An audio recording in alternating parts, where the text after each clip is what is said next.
नमस्कार, news point लेकर हाजिर हूं मैं राजीव। तो कल दोस्तों आप सब जानते हैं कि राहुल गांधी की याचिका सूरत सेशंस कोर्ट ने खारिज कर दी और अहमदाबाद की स्पेशल अदालत ने पूर्व मंत्री और भाजपा नेत्री माया कोडनानी और बाबू बजरंगी समेत 68 लोगों को नरोदा गांव मामले में बरी कर दिया। राहुल की सजा पर रोक नहीं, लेकिन नरोदा गांव केस में सारे आरोपी बरी। इस पर अलग अलग प्रतिक्रियाओं के बीच आज शरद पवार की प्रतिक्रिया भी आई है।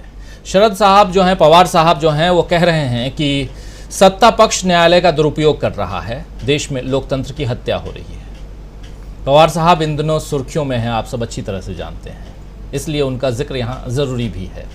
अदानी पर मेहरबानी ज़्यादा सुर्खियाँ बटोर रही हैं आजकल पवार साहब की, लेकिन विपक्षी एकता की मुहिम को वो छोड़ना भी नहीं चाहते हैं। पवार साहब साफ साफ कह रहे हैं कि विपक्षी एकता पर कोई आंच नहीं आने दूंगा।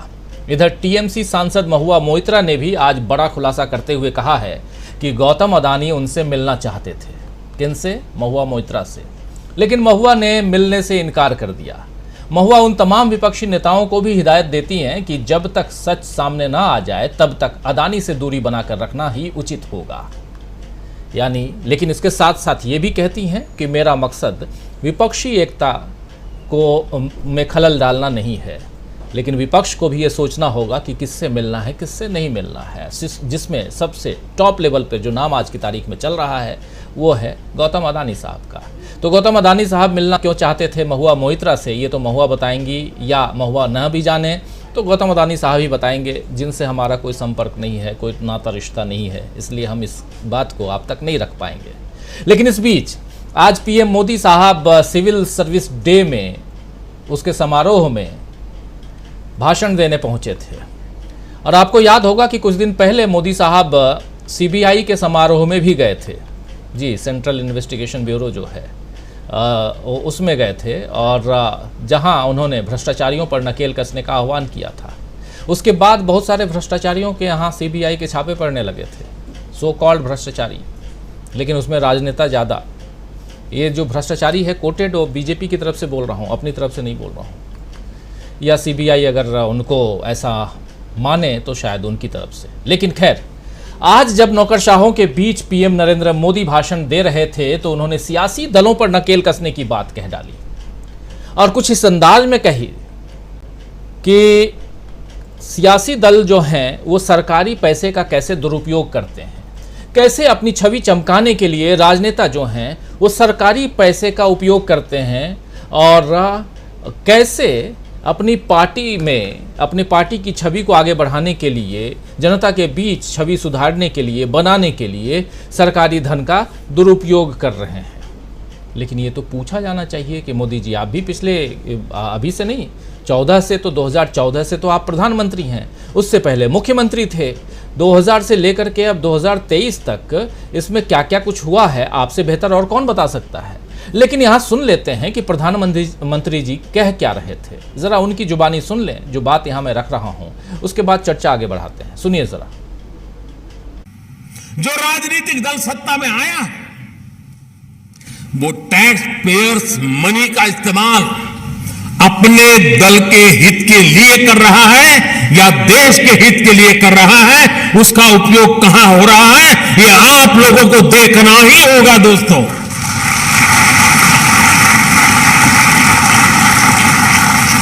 वो राजनीतिक दल अपने दल के विस्तार में सरकारी धन का उपयोग कर रहा है या फिर देश के विकास में उस पैसों का इस्तेमाल कर रहा है, वो राजनीतिक दल अपना वोट बैंक बनाने के लिए सरकारी धन लुटा रहा है या फिर सभी का जीवन आसान बनाने के लिए काम कर रहा है। वो राजनीतिक दल सरकारी पैसे से अपना प्रचार कर रहा है या फिर ईमानदारी से लोगों को जागरूक कर रहा है। वो राजनीतिक दल अपने कार्यकर्ताओं को ही विभिन्न संस्थाओं में नियुक्त कर रहा है या फिर सबको पारदर्शी रूप से नौकरी में आने का अवसर दे रहा है। वो राजनीतिक दल नीतियों में इसलिए तो फेरबदल नहीं कर रहा ताकि उसकी आकाओं की काली कमाई के नए रास्ते बने। आप अपने हर फैसले से पहले इन सवालों के बारे में जरूर सोचें। सरदार पटेल जिस ब्यूरोक्रेसी को स्टील फ्रेम ऑफ इंडिया कहा करते थे, उसी ब्यूरोक्रेसी को उनकी अपेक्षाओं पर भी खरा उतरना है। क्योंकि अब अगर ब्यूरोक्रेसी से चूक हुई तो देश का धन लुट जाएगा, टैक्स पेयर्स मनी तबाह हो जाएगा, देश के युवाओं के सपने चकनाचूर हो जाएंगे। तो सुन रहे थे आप प्रधानमंत्री नरेंद्र मोदी को। भाषण सुनना बहुत अच्छा लगता है और भाषण देना तो और भी अच्छा लगता है। और वो इंसान जब भाषण दे जिसको आप चाहते हो तब तो और भी कहने ही क्या। सुनते रहिए बस मंत्रमुग्ध होकर। और ये जो लाइन मैं कह रहा हूँ, जो बात यहाँ रख रहा हूँ, वो उन लोगों के लिए जो प्रधानमंत्री नरेंद्र मोदी से बहुत प्यार करते हैं, उनको बहुत चाहते हैं, उनके लिए, क्योंकि उनके लिए भाषण बहुत अच्छा देते हैं प्रधानमंत्री नरेंद्र मोदी, दो राय नहीं है। लेकिन ये बात भी यहाँ समझना होगा कि किसके लिए ये बात कह रहे थे प्रधानमंत्री नरेंद्र मोदी। जो राजनीतिक दल सत्ता पर काबिज हुआ है, सत्ता में आया है, वो टैक्स पेयर्स का पैसा बर्बाद कर रहा है, दुरुपयोग कर रहा है उस पैसे का, ये कह रहे हैं प्रधानमंत्री नरेंद्र मोदी। लेकिन क्या प्रधानमंत्री जी इस वक्त जो भाषण दे रहे हैं वो कोई चुनावी भाषण है? क्या ये भाषण चुनावी सभाओं में कि अगली सत्ता मुझे सौंप दो और जो अभी सत्ता पर काबिज है वो जो है वो ऐसे दुरुपयोग कर रहा है इसलिए भाषण दे रहे हैं, या खुद के लिए भाषण दे रहे हैं? समझने में देर नहीं लगेगी अगर वहां तक अगर आप पहुंचेंगे तो। खैर, तो भ्रष्टाचार, सरकारी धन का दुरुपयोग, ये सारी बातें मोदी जी यहां कह रहे हैं। मगर उनकी ही सरकार पर जो सरकारी धन के दुरुपयोग के आरोप लगते हैं उस पर वो कुछ क्यों नहीं बोलते हैं? आंकड़े कुछ लेकर के आएंगे हम, और जब चर्चा आगे बढ़ाएंगे तो कैसे मोदी सरकार कितने कितने हजार करोड़ रुपए विज्ञापनों पर खर्च कर चुकी है ये भी आप तक हम पहुंचाएंगे। लेकिन यहां थोड़ा और आगे बढ़ते हैं, इसलिए आगे बढ़ना जरूरी है और समझना जरूरी है कि ये बात कहां से आ रही है। दरअसल ये बात कर्नाटक से आ रही है। लेकिन कर्नाटक में भी देखिए कि सरकार तो मोदी जी की ही है, यानी कि बीजेपी की ही सरकार है, छीनी हुई सरकार। 14 महीने चली थी जेडीएस और कांग्रेस की सरकार, उसके बाद छीन ली गई थी। 2 जगह छीनी गई, एक जगह कर्नाटक, दूसरा मध्य प्रदेश। तो कर्नाटक में चुनाव है और कर्नाटक में कांग्रेस ने बीजेपी को उसी की जाल में ऐसा उलझाया है कि अब बीजेपी को समझ ही नहीं आ रहा है कि आखिर करें तो क्या करें।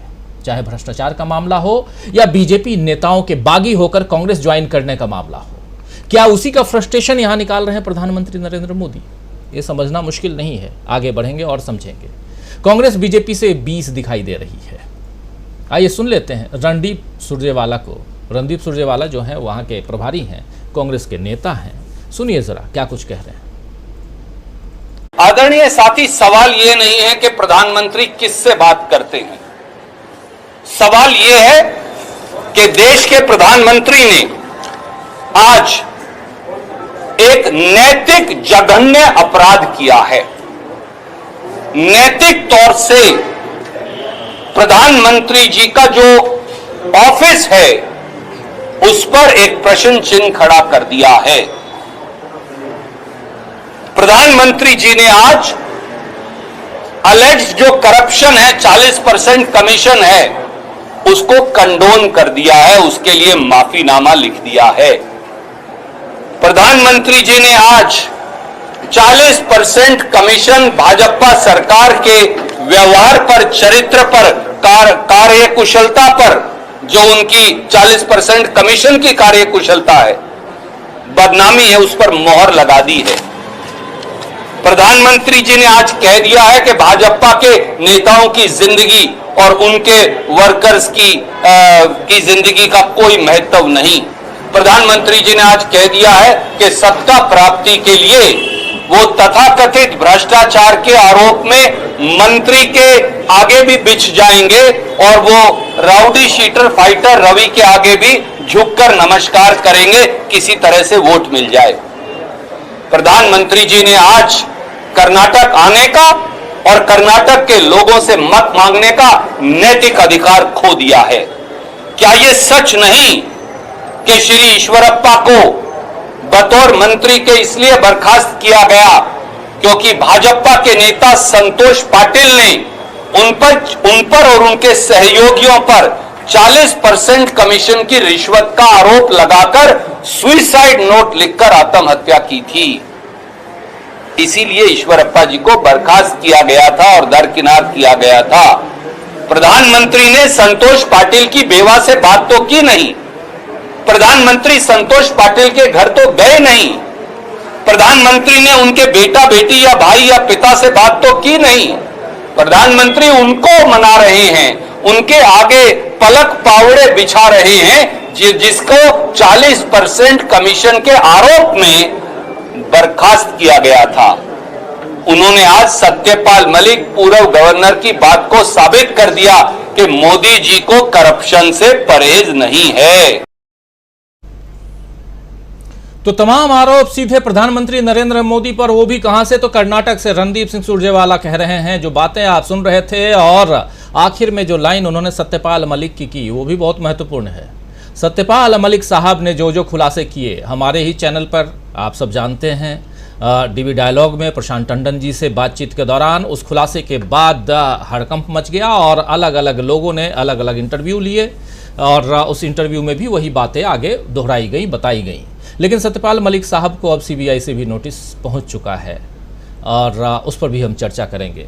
तो खैर, यहाँ मामला सत्यपाल मलिक का नहीं है, मामला देश का है, मामला प्रधानमंत्री का है, मामला कर्नाटक का है, मामला राहुल गांधी का है। और इन सब के बीच इसलिए भी कर्नाटक महत्वपूर्ण है क्योंकि राहुल गांधी की जो पदयात्रा थी, भारत जोड़ो यात्रा, ये यात्रा 21 दिनों तक, लंबी यात्रा, 21 नहीं बल्कि 24 दिनों की यात्रा थी ये, जिसमें 2 दिन वहाँ छुट्टी के बीते थे और यात्रा 22 दिन चली थी। तो 24 दिन पूरा कर्नाटक में रहने के बाद और 3 अब इस चुनाव के दौरान जो चुनावी सभाएं राहुल गांधी ने 3 कर ली हैं, परसों रविवार से राहुल गांधी 10 दिन तक वहाँ डेरा डालने वाले हैं और 13 सभाओं की घोषणा हो चुकी है। तो क्या इन तमाम जो घटनाक्रम है, जो बहुत तेजी से बदलते हुए घटनाक्रम को हम देख रहे हैं और इसके साथ साथ ये देख रहे हैं कि उधर सूरत कोर्ट राहुल गांधी की सज़ा को बरकरार रखे या कुछ और करे, लेकिन राहुल गांधी अपने लय में हैं और आगे बढ़े जा रहे हैं और कांग्रेस उससे उत्साहित है और यहीं से हताशा झलक रही है क्या प्रधानमंत्री नरेंद्र मोदी की? क्या कांग्रेस की गुगली में बीजेपी फंस गई है? आइए समझने की कोशिश करते हैं। हमारे साथ कुछ वरिष्ठ साथी जुड़े हुए हैं, उन सबसे आपका परिचय करवाता हूं, आगे बढ़ते हैं। इस कार्यक्रम में आप सब समझ चुके हैं कि बहुत कुछ है। हमारे साथ इस वक्त 6 वरिष्ठ साथी जुड़े हुए हैं। मीनू जैन जी जुड़ी हुई हैं हमारे साथ। मीनू जी, आपका स्वागत करता हूं। हमारे साथ धनंजय कुमार जी सीधे जुड़ गए हैं। मीनू जी जुड़ी हुई हैं उत्तराखंड के देहरादून से और इधर धनंजय जी जुड़े हुए हैं हमारे साथ सीधे मुंबई से। हमारे साथ इधर प्रेम कुमार जी जुड़े हुए हैं दिल्ली से, प्रशांत टंडन जी दिल्ली से जुड़े हुए हैं और अमलेंदु उपाध्याय जी दिल्ली से जुड़े हुए हैं, दिल्ली एनसीआर कह सकते हैं। और उधर छत्तीसगढ़ से, बहुत इंपॉर्टेंट प्लेस है, देखन में छोटन लगे घाव करे गंभीर, तो वही हैं हमारे डॉक्टर दीपक पाचपोर जी। छोटी जगह है, अब तो गांव में चले गए हैं, थोड़ा सा रायपुर से भी दूर चले गए हैं, लेकिन देखिए बातें कितनी अच्छी करते हैं और इनका वीडियो कभी डाउन नहीं होता। आप सबका स्वागत करता हूं इस कार्यक्रम में और आप तमाम दोस्त साथी शुभचिंतक जो अब तक जुड़ चुके हैं, जुड़ने वाले हैं, आप सबका भी बहुत बहुत स्वागत है। और आज एक महत्वपूर्ण दिन और भी है। जो लोग सऊदी अरबिया से हमें देख रहे हैं, जो गल्फ कंट्रीज से देख रहे हैं, उन सबको ईद मुबारक। और यहाँ भी ईद की तैयारियां हो रही हैं सब जगह हिंदुस्तान में। मैं देख रहा था हमारे यहाँ भी कई हमारे साथी सहयोगी हैं जो ईद की तैयारियों में अब छुट्टी लेके अपने अपने घर जा चुके हैं। तो कल यहाँ हिंदुस्तान में ईद है और सेवैयाँ आप लोग खूब पकाइए, खूब खाइए और हो सके तो हमारे पास भी भेजिए, एड्रेस हम जरूर भेज देंगे। लेकिन मिठास जो है सेवैयों की, उसके बीच यहां करवाहट राजनीति की है और उस करवाहट में प्रधानमंत्री नरेंद्र मोदी थोड़ा सा और घोल डालने की कोशिश कर रहे थे। अभी आप सुन ही रहे थे उसी हॉल में जहां ये भाषण दे रहे थे आज प्रधानमंत्री नरेंद्र मोदी, उसी हॉल में कुछ दिन पहले सीबीआई को भी समझा रहे थे कि आप लोग बिल्कुल उन भ्रष्टाचारियों को मत छोड़िए। उसके बाद धड़ाधड़ सीबीआई के नोटिसेस जाने लगे और अभी लास्ट की लाइन जो थी, जो रणदीप सिंह सुरजेवाला की कि सीबीआई ने बुलाया है सत्यपाल मलिक को, वो भी सीबीआई का नाम आ रहा है। लेकिन उसके बाद नौकरशाहों से जो कहा जा रहा है कि ये जो गोलमाल है पैसे का, उस गोलमाल पर नजर रखिए। लेकिन ये गोलमाल क्या केंद्र सरकार में नहीं है? अगर गोलमाल की ही बात होगी तो ये तो नौकरशाहों को समझना होगा। सीधा आना चाहता हूं प्रशांत टंडन जी आपके पास ही। प्रशांत जी, किस रूप में देखा जाए प्रधानमंत्री नरेंद्र मोदी के भाषण को? यहीं से शुरुआत करते हैं आज। राजीव जी, बड़ी हैरत है जो लोग प्रधानमंत्री की स्पीच लिखते हैं क्या वो इतने अनभिज्ञ हैं या ये कोई झूठ बोलने का कोई प्रयोग हो रहा है इस देश में? प्रधानमंत्री ये कह रहे हैं, जो आपने अभी सुनाया, कि वो पॉलिटिकल पार्टियां जो सरकारी पैसे से खर्च करके अपना विस्तार करती हैं। कौन सी पार्टी है? आज का अखबार उठा लीजिए, कौन से दिन का अखबार नहीं जाता जब फुल पेज फोटोग्राफ नहीं होता है। जब से नरेंद्र मोदी सरकार आई है 9,600 करोड़ रुपए विज्ञापनों पे खर्च हो चुके हैं राजीव जी। ये हमारे दर्शक अंदाज लगा लें कि 9,600 करोड़ रुपए में कितने स्कूल या कितनी डिस्पेंसरी या कितने अस्पताल बन सकते थे। दूरदर्शन आपके पास है, प्रेस इंफॉर्मेशन ब्यूरो आपके पास है, आपको क्या जरूरत है इतने विज्ञापन देने की? क्योंकि आपको अखबार के मालिकों को पैसे भिजवाने हैं। आप, मुझे नहीं मालूम है कि आपके यहाँ कितना आता नहीं आता, लेकिन अखबार के मालिकों को पैसे भिजवाने हैं ताकि वो मनमाफिक खबरें चला पाएं। जैसी खबरें आप चला पाते हैं, मुझे लगता नहीं कि आपको, आपके ऊपर इतनी कृपा दृष्टि होगी कि 9,600 करोड़ में आपका भी कोई हिस्सा है। मुझे इस पे संशय है। एनीवे, तो अब आप देखिए कि खर्चे में, मतलब दो एक एग्जाम्पल भी हो सकता, कोई भी व्यक्ति, हमारा दर्शक, हमारे जो साथी यहाँ बैठे हुए, सिंपल गूगल करें और खर्चे सामने आ जाएंगे आपको। अभी फरवरी में प्रधानमंत्री कर्नाटक गए थे, केम्पागौड़ा का मूर्ति का अनावरण था। राजीव जी, 58 करोड़ की मूर्ति के उद्घाटन में 30 करोड़ रुपए खर्च हुए हैं। 12 करोड़ रुपए तो इटालियन टेंट में खर्च हुए हैं। एक प्रोग्राम और हुआ कर्नाटक में, आईआईटी में, और उस आईआईटी के प्रोग्राम में कितना खर्चा हुआ हम बताते हैं आपको। इनॉग्रल फंक्शन था परमानेंट कैंपस का आईआईटी का, तारीख थी 12 मार्च 2023, बहुत अभी हाल फिलहाल का मामला, 2 हफ्ते पहले का। 40 लाख रुपए साउंड सिस्टम में खर्च हुए हैं। जो बिल दिया गया, आरटीआई से निकली हुई सूचना है, हुगली शामियाना सप्लायर का खर्चा 4 करोड़ 68 लाख रुपए है। ये जर्मन टेंट लगा है। Balaji decorators 86 lakh, food arrangement 86 lakh, branding work 61 lakh, event management 8 lakh, transportation 2 crore 83 lakh. ये जो बसों में लोग लाए जाते हैं, 2 करोड़ 83 लाख 83,976 रुपए। कुल खर्चा 9 करोड़ 49 लाख 40,270 रुपए। अब आप बताइए कि कौन सी पॉलिटिकल पार्टी है जिसके बारे में प्रधानमंत्री ये बात कर रहे हैं? कौन सी पॉलिटिकल पार्टी है? मैं 10 एग्जाम्पल इस तरीके का और दे सकता हूं। तो मतलब क्या ये अपने समर्थकों को, देश की जनता को, पत्रकारों को मूर्ख समझते हैं कि कुछ भी बोल के आप निकल जाएंगे? कौन सी पॉलिटिकल पार्टी जो खर्च कर रही है?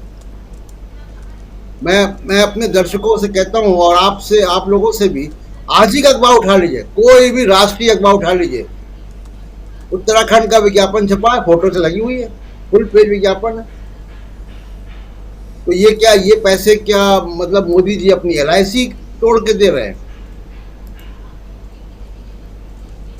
ये इस तरीके का, एक तो खर्चा, इतना खर्चा कि जर्मन टेंट लग रहे हैं वहां पे।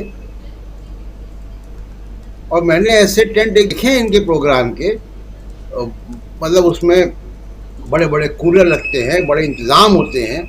ठीक है कि लोग, आप बुला रहे हैं लोगों को, और इंतजाम ऐसे भी नहीं होने चाहिए कि पब्लिक मीटिंग में लोग मर जाएं गर्मी से, लेकिन ये इस तरीके की बयानबाजी आप मतदाताओं के विवेक का आप इम्तिहान ले रहे हैं क्या? कि वो विवेकहीन है, वो किसी को दिखता नहीं है।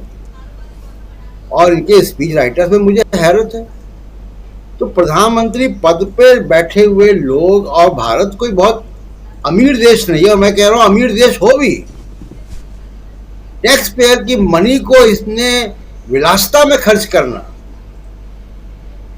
कि 86 लाख रुपए आप खाने पीने में खर्च कर देंगे, 12 करोड़ का टेंट लगाएंगे, जर्मन टेंट लगाएंगे, ये पैसा किनके पास जा रहा है? अभी इसकी अगर जांच हो राजीव जी, कि वो टेंट वाला, वो फूड सप्लायर, वो डेकोरेटर, वो एलईडी वाला, वो कौन लोग हैं, तो एक अलग कहानी नजर आएगी कि वो कौन है, उनका संबंध किस पॉलिटिकल पार्टी से है। ये टैक्स पेयर का मना पैसा घूम के किसकी जेबों में जा रहा है? जी 9 करोड़ रुपए, 9 करोड़ 60 लाख रुपए का हिसाब, 9,600 करोड़ का हिसाब तो हमको दिख रहा है कि जो विज्ञापन में जाता है तो अखबार और मीडिया की बोलती बंद, उनके मुंह में टेप लगा हुआ है। जो काम पत्रकारिता का काम डिजिटल मीडिया कर पा रहा है वही कर पा रहा है, वो भी सीमित साधनों से। तो जी मुझे प्रधानमंत्री को ये बिल्कुल शोभा नहीं देता कि इस तरीके की वो बातें करें जिसमें कि इतना झूठ हो। और कभी कभी राजीव जी मुझे लगता है कि ये जानते हैं कि मैं बोलूंगा और मेरा भाषण खत्म होगा, उसके पहले लोग गूगल से निकाल कर सोशल मीडिया पर डाल देंगे कि मैं कितना झूठ बोल रहा हूं। तो मुझे लगता है कि इनको अपने समर्थकों पर बहुत यकीन है राजीव जी। जी बिल्कुल, सबसे बड़ी बात यही है कि समर्थकों पर यकीन है। लेकिन इस बीच आप नीचे देख रहे होंगे एक सूचना, राहुल की यात्रा का सीधा असर अब दिखेगा, कह रहे हैं योगेंद्र यादव। योगेंद्र यादव से इंटरव्यू डीवी डायलॉग में हमेशा की तरह प्रशांत टंडन जी ने लिया है, और इस प्रोग्राम के तुरंत बाद आप योगेंद्र यादव जी का इंटरव्यू सुनेंगे, देखेंगे, जिसमें बहुत सारी बातें हैं। न सिर्फ भारत जोड़ो यात्रा, क्योंकि भारत जोड़ो यात्रा की एक अहम कड़ी रह चुके हैं योगेंद्र यादव, तो उनसे बेहतर उस यात्रा के बारे में और कौन बता सकता है। लेकिन उसके अलावा पुलवामा पर उनका क्या कहना है, ओबीसी आरक्षण के मामले पर क्या कुछ कहना है, ओबीसी जनगणना मतगणना के बारे में उनका क्या कहना है, जनगणना की बात, मतगणना बाहर कर्नाटक की बात, इन सब पर क्या कुछ कहना है, ये सब आप सुनेंगे ठीक इस प्रोग्राम के बाद, न्यूज पॉइंट के बाद। तो आप इसके बाद अगर आपके पास समय है तो जरूर देखिए। आना चाहता हूं सीधा प्रेम कुमार जी आपके पास। प्रेम कुमार जी, किस रूप में माना जाए बहुत कुछ, देखिए शुरुआत में ही रख चुका हूं, राहुल गांधी की सजा जो है वो बरकरार रखी जा रही है, याचिका खारिज हो गई है। लेकिन उसी बीच हम देख रहे हैं कि गुजरात से दूसरी खबर आती है कि वहां सारे के सारे आरोपी बरी हो जाते हैं, और वो भी नारोदा गांव का मामला है, उस मामले में जहां 11 लोगों की मौत हो गई थी।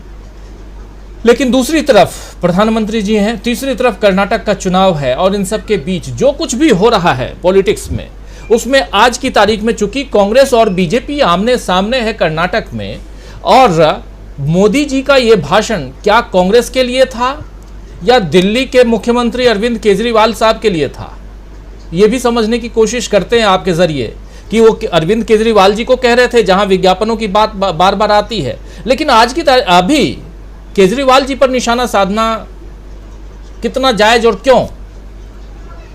क्योंकि मोदी जी दूरदर्शी हैं, वो देखते हैं, ध्यान उनका वहीं रहता है, उनकी नजरें वहीं टिकी रहती हैं जहां चुनाव होता है, और उसके कई सारे नमूने हम लोग देख चुके हैं। तो क्या कुछ है, आप किस रूप में देखते हैं? क्योंकि मोदी जी अगर कोई बात कह रहे हैं तो ऐसे तो कह नहीं रहे होंगे, जैसा अभी प्रशांत टंडन जी कह रहे हैं कि लोग गूगल तो तुरंत कर लेते हैं। हमारे साथी मुंबई से बैठे हुए हैं धनंजय जी, वो थोड़ी देर बाद बताएंगे जब उनके पास आता हूं, कि अभी जो 13 लोगों की मौत हुई है एक सम्मान समारोह में, उस समारोह में 25 लाख रुपए का सम्मान देना था, लेकिन 30 करोड़ रुपए खर्च कर दिए गए। जो अभी एग्जाम्पल दे रहे थे प्रशांत टंडन जी, उसमें ये भी जोड़ सकते हैं, क्योंकि महाराष्ट्र में भी सरकार आज की तारीख में कांग्रेस और महाअघाड़ी की नहीं है, वहां भी सरकार बीजेपी की है। तो जरा आपकी बात सुनना चाहता हूं प्रेम कुमार जी, किस रूप में देखते हैं आप? जी शुक्रिया राजीव जी। नरेंद्र मोदी जी ने जो भाषण दिया है, भाषण के कंटेंट पर मुझे कोई आपत्ति नहीं। उन्होंने बहुत सटीक और सही बात कही है करप्शन के खिलाफ, करप्शन प्रैक्टिस के खिलाफ, और भ्रष्टाचारियों पर नकेल कसी जानी चाहिए, सीबीआई को काम करना चाहिए, या जो भी भ्रष्टाचार रोकने वाली संस्थाएं हैं उनको काम करना चाहिए। सभी राजनीतिक दलों पर जो लोग करप्शन प्रैक्टिसेस में लगे हैं उसमें ये रोक लगनी चाहिए। तो आइडियली तो कंटेंट में कुछ भी गलत नहीं है, लेकिन मोदी जी की खासियत क्या है कि वो उसी पर प्रवचन उनका होता है जो खुद जिस चीज में वो बुरी तरह से लिप्त होते हैं।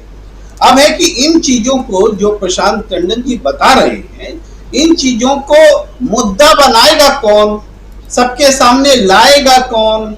क्योंकि बहुत सारी बातें हैं कि मीडिया का इंटरेस्ट नहीं है उन बातों को सामने रखने में कि जिस किसी प्रदेश में चुनाव होते हैं वहां बतौर प्रधानमंत्री नरेंद्र मोदी जी की जो यात्राएं होती हैं, जो घोषणाएं होती हैं, उनको दो हिस्सों में बांट करके कि वो जो टैक्स पेयर्स का पैसा है प्रधानमंत्री के तौर पर जो वो जाते हैं और चुनाव प्रचार करते हैं, जबकि आचार संहिता लगी भी नहीं हुई होती है, उससे पहले वो प्रचार कर लेते हैं इसका फायदा उठा करके।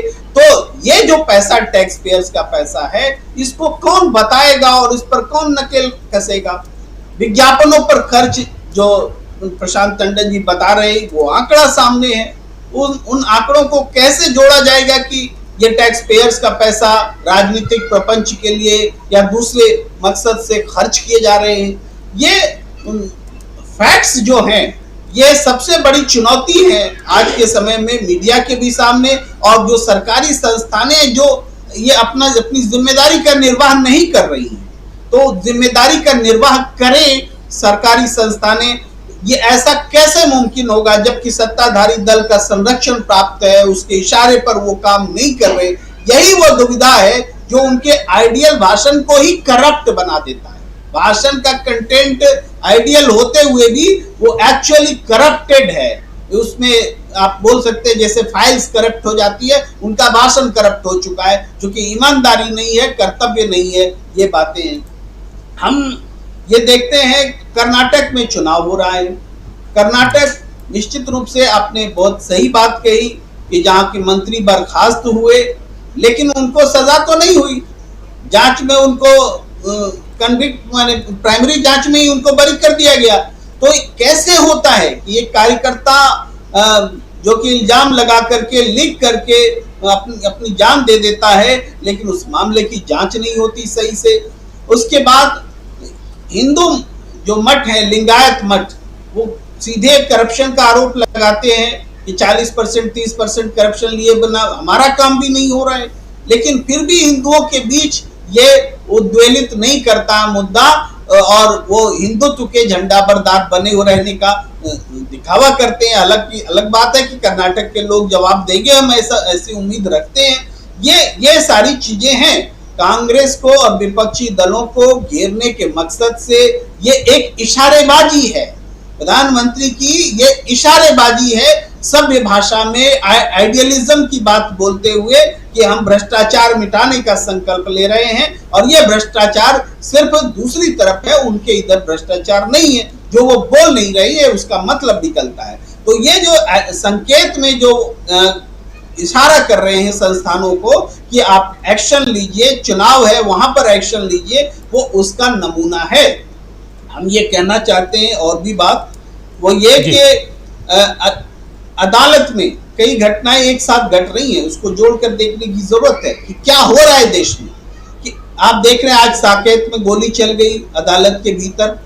कोई आदमी अदालत में तो नियत्ता ही जाता है ना, आम आदमी अब अदालत कैसे जाना चाहेगा जब वहां गोली चलेगी? हम तो निहत्ता जाएंगे और कोई हाथ हथियार लेकर आएगा हमें मार डालेगा, हम क्यों अपनी जान आफत में डालें, हम क्यों अदालत जाएं? ये बहुत बुरा संदेश जा रहा है। गवाह उमेश पाल की हत्या हो गई, कोई भी देश में क्यों गवाही देगा? यानी अदालत का जो महत्वपूर्ण पार्ट होता है, गवाही भी अब खतरे से खाली नहीं है। बात जेल में सरेंडर करना, अरे सरेंडर जो पुलिस कस्टडी में है उसकी हत्या हो जा रही है, कोई क्यों सरेंडर करेगा? यानी कानून के प्रति अविश्वास का पूरी तरीके से ये माहौल 2-3 घटनाओं में झलकता है कि आदमी विश्वास करे तो न्यायालय पर क्यों करे। एक और भी बात, भाई नरोदा गांव में फैसला आता है, कोई दोषी नहीं है। इतना बड़ा नरसंहार हुआ, कोई दोषी नहीं है। मुजफ्फरनगर में आता है बहुत सब 2 दशक से ज्यादा समय के बाद, कोई दोषी नहीं है। तो आप इतने दशकों तक जो पैसा बर्बाद कर रहे हैं इन्वेस्टिगेशन टीम में, ये तो सड़ी हुई इन्वेस्टिगेशन टीम है, कोई दोषी ही नहीं है। अरे कोई तो दोषी होगा, मान लिया गया कि जो पेश किया गया वो दोषी नहीं है, इसके अलावा तो कोई दोषी होगा। अदालत यहाँ खामोश है। तो हम अदालत का जो भरोसा है, अदालत पर जो भरोसा है, ये खत्म होने से पूरा सिस्टम जो है ये कोलैप्स होता दिख रहा है, अराजक स्थिति पैदा हो रहा है। ऐसा क्यों हो रहा है? हम सिर्फ अदालत पर बात करने के लिए हमने ये मुद्दा नहीं छेड़ा है राजीव रंजन जी, इसका सीधे राजनीतिक संबंध है। राजनीति के कारण ये चीजें हो रही हैं कि देखिए अमित शाह जी एक मामले में बरी हो जाते हैं, है ना, उनको तड़ी पार किया गया था, याद कीजिए। तड़ी पार का मतलब क्या? सीबीआई ने कहा था कि अमित शाह जी का ट्रायल गुजरात से बाहर होना चाहिए क्योंकि यहाँ निष्पक्ष ट्रायल नहीं हो सकता। उस बात को माना गया था और उसके बाद दूसरे प्रदेश में ट्रायल हुआ, हालांकि वो भी निष्पक्ष हुआ, इस पे क्वेश्चन है। मगर आज उसी गुजरात में नरोदा गांव में निष्पक्ष ट्रायल नहीं हुआ, वही ग्राउंड है। कैसे होगा गुजरात में निष्पक्ष ट्रायल? आज तो गुजरात की अदालतें जो बिहेव कर रही हैं वो उस बात की पुष्टि कर रही है कि गुजरात में पॉलिटिकल मामलों का निष्पक्ष ट्रायल नहीं हो सकता। उस सीबीआई के उस समय के बयान की आज पुष्टि हो रही है इन फैसलों से। ये संबंध है उसका।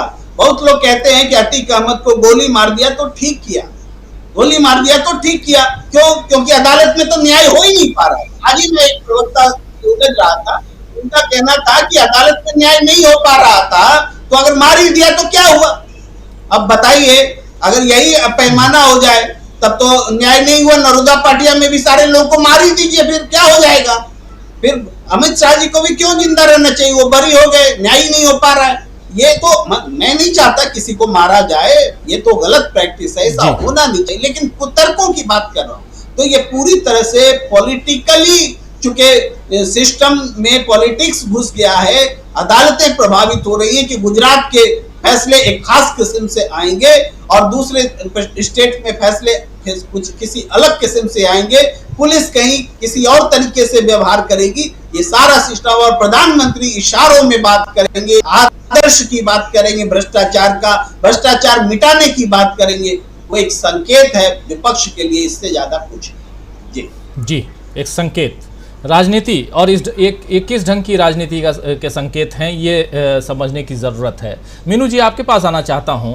और लगातार आप देखिए प्रधानमंत्री जी के भाषणों में वो तमाम वैसी बातें होती हैं जिसमें प्रथम दृष्टया जो एक शब्द है ना, कि पहली बार अगर पहली नज़रों से देखिए तो लगता है कि तुरंत लग जाता है कि ये सही है या गलत है। प्रधानमंत्री जी को भी पता होगा कि मैं क्या बोल रहा हूँ, क्यों बोल रहा हूँ, लेकिन उसके बाद भी वो बातें बोलते हैं। अब इन सब से इतर अगर हम देखें, कर्नाटक की बात करें, तो क्या लगता है आपको कि ये जो भाषण प्रधानमंत्री आजकल दे रहे हैं, ये फ्रस्ट्रेशन है क्या कर्नाटक का? क्योंकि कर्नाटक का रिजल्ट आने से पहले लोगों की जुबान पर रिजल्ट है, ये वो फ्रस्ट्रेशन है क्या? अगर वो मीनू जी, अगर वो फ्रस्ट्रेशन है, आवाज़ तो मेरी आ ही रही होगी आपके पास, थोड़ा सा लाइट का मामला है, लेकिन कोई बात नहीं। मीनू जी, क्या कहा जाए कि एक 2024 यहीं से उसका जो रिजल्ट है वो भी यहीं से दिखाई दे रहा है, इसलिए फ्रस्ट्रेशन है, क्या कुछ है आपकी नज़र से? राजीव जी, मेरी आवाज़ आ रही है राजीव जी? हाँ बिल्कुल, अच्छे से आ रही है, बिल्कुल। जी जी जी, देखिए, जो प्रधानमंत्री जी जो आज ब्यूरोक्रेसी को जो भाषण दे रहे थे, आज सिविल सर्विस डे था इसलिए सिविल सर्वेंट्स को बुला रखा था और उनको वो भाषण दे रहे थे, वो उनको संबोधन कम एक चुनावी रैली ज्यादा लग रही थी। मतलब सॉरी टू से कि प्रधानमंत्री जी ये भेद नहीं कर पाते कि मैं चुनावी रैली को संबोधित कर रहा हूँ या एक बंद हॉल के अंदर मैं एक ब्यूरोक्रेसी को संबोधित कर रहा हूँ। उनका टोन एंड टेनर वही रहता है जैसे चुनावी रैली में रहता है। वो अगर कोई शोक सभा भी संबोधित कर रहे होंगे तो वो इसी तरह करते हैं जैसे कि चुनाव रैली कर रहे हो। तो उसमें जो, और उसमें दूसरी बात ये कि गजब बेशर्मी कहूंगी या निर्लज्जता देखिए आप मतलब जो काम वो खुद कर रहे हैं सत्तारूढ़ के दल के तौर पर, वो ब्यूरोक्रेसी से कह रहे हैं कि आप सत्तारूढ़ दल पर नजर रखिए, एज इफ कि ये विपक्ष में है, प्रधानमंत्री नहीं है, ये इस वक्त विपक्ष के एक नेता है और ब्यूरोक्रेसी को संबोधित करने का इनको मौका मिला है और ये उसको कह रहे हैं कि जो मौजूदा सत्तारूढ़ दल है उसको आप नजर रखिए। जैसा कि अभी प्रेम कुमार जी ने बताया कि चुनावी रैलियां जो प्रधानमंत्री करते हैं, गुजरात में उन्होंने 50 से ज्यादा रैलियां की है, कि कहां से हुआ है खर्चा? गवर्नमेंट का पैसा है। मतलब प्रधानमंत्री को किसने बताया इतनी चुनावी रैलियां करना? प्रधानमंत्री 24/7 365 डेज चुनावी मोड में रहते हैं, क्योंकि देश में चुनाव चलता रहता है। हर छठे महीने चौथे महीने किसी न किसी विधानसभा का चुनाव आ जाता है और प्रधानमंत्री जी को तो शौक है इस चीज का, तो उसमें बेतुका पैसा खर्च हो रहा है। इतने ही ज्यादा जनता के पैसे के, इतने ही ज्यादा चिंता टैक्स पेयर के मनी की थी, तो सेंट्रल विस्टा वो 20,000 करोड़ का एक खड़ा कर दिया आपने स्मारक अपनी नाकामियों का, वो उसमें पैसा लगाने की क्या जरूरत थी? आपकी अभी इसी मौजूदा संसद में चलता रहता काम, लेकिन नहीं, उनको अपना दिखाना है। आपने जहाज खरीद लिए इतने महंगे, अपने लिए 8,000 करोड़ का एक जहाज बताया जाता है, क्यों खरीद लिया? अगर इतना ही आपको चिंता थी तो इसी जहाज से पहले भी, जिस जहाज से पहले सफर कर रहे थे विदेश देश का, उसी से अब भी करते रहते। लेकिन इनको मजा किस चीज में आता है कि जो है नहीं उसकी बात करना, अपनी लार्जर देन लाइफ अपने आप को दिखाना, अपने आप को सत्यनिष्ठा, भ्रष्टाचार रहित, सत्यवादी हरिश्चंद्र और पता नहीं कौन कौन जो भी महापुरुष हुए होंगे इस देश में चरित्र के हिसाब से और आचरण के हिसाब से, ये उनकी श्रेणी में खुद को रखने की एक कवायद है। और अनफॉर्चुनेटली जनता इसको पसंद करती है। और उसमें ब्यूरोक्रेसी में आपने देखा होगा, सारे ऑफिसर्स ताली नहीं पीट रहे थे वहाँ कुछ थे जो ताली पीट रहे थे, बाकी चुपचाप सुन रहे थे। तो जरूरी नहीं है कि सारी ब्यूरोक्रेसी उनसे इत्तेफाक रखती हो। ये बात सही है कि जो इत्तेफाक नहीं रखती वो पीछे हटा दी जाएगी, जो इत्तेफाक रखती है, तालियां बजा रही थी, उनको राज्यसभा की सीटें भी मिल जाएगी, गवर्नर का पद भी मिल जाएगा रिटायर होने के बाद। शुक्र है प्रधानमंत्री जी ने उस संबोधन में ये नहीं कहा कि भाई पोस्ट रिटायरमेंट बेनिफिट क्या क्या मिलेंगे। जो भी ब्यूरोक्रेट इस बात का ध्यान रखेगा, सत्तारूढ़ दल के ऊपर नजर रखेगा और मुझे रिपोर्टिंग देगा, वो उसको पोस्ट रिटायरमेंट बेनिफिट क्या दूंगा मैं, वो भी एक घोषित कर देते यहाँ पे।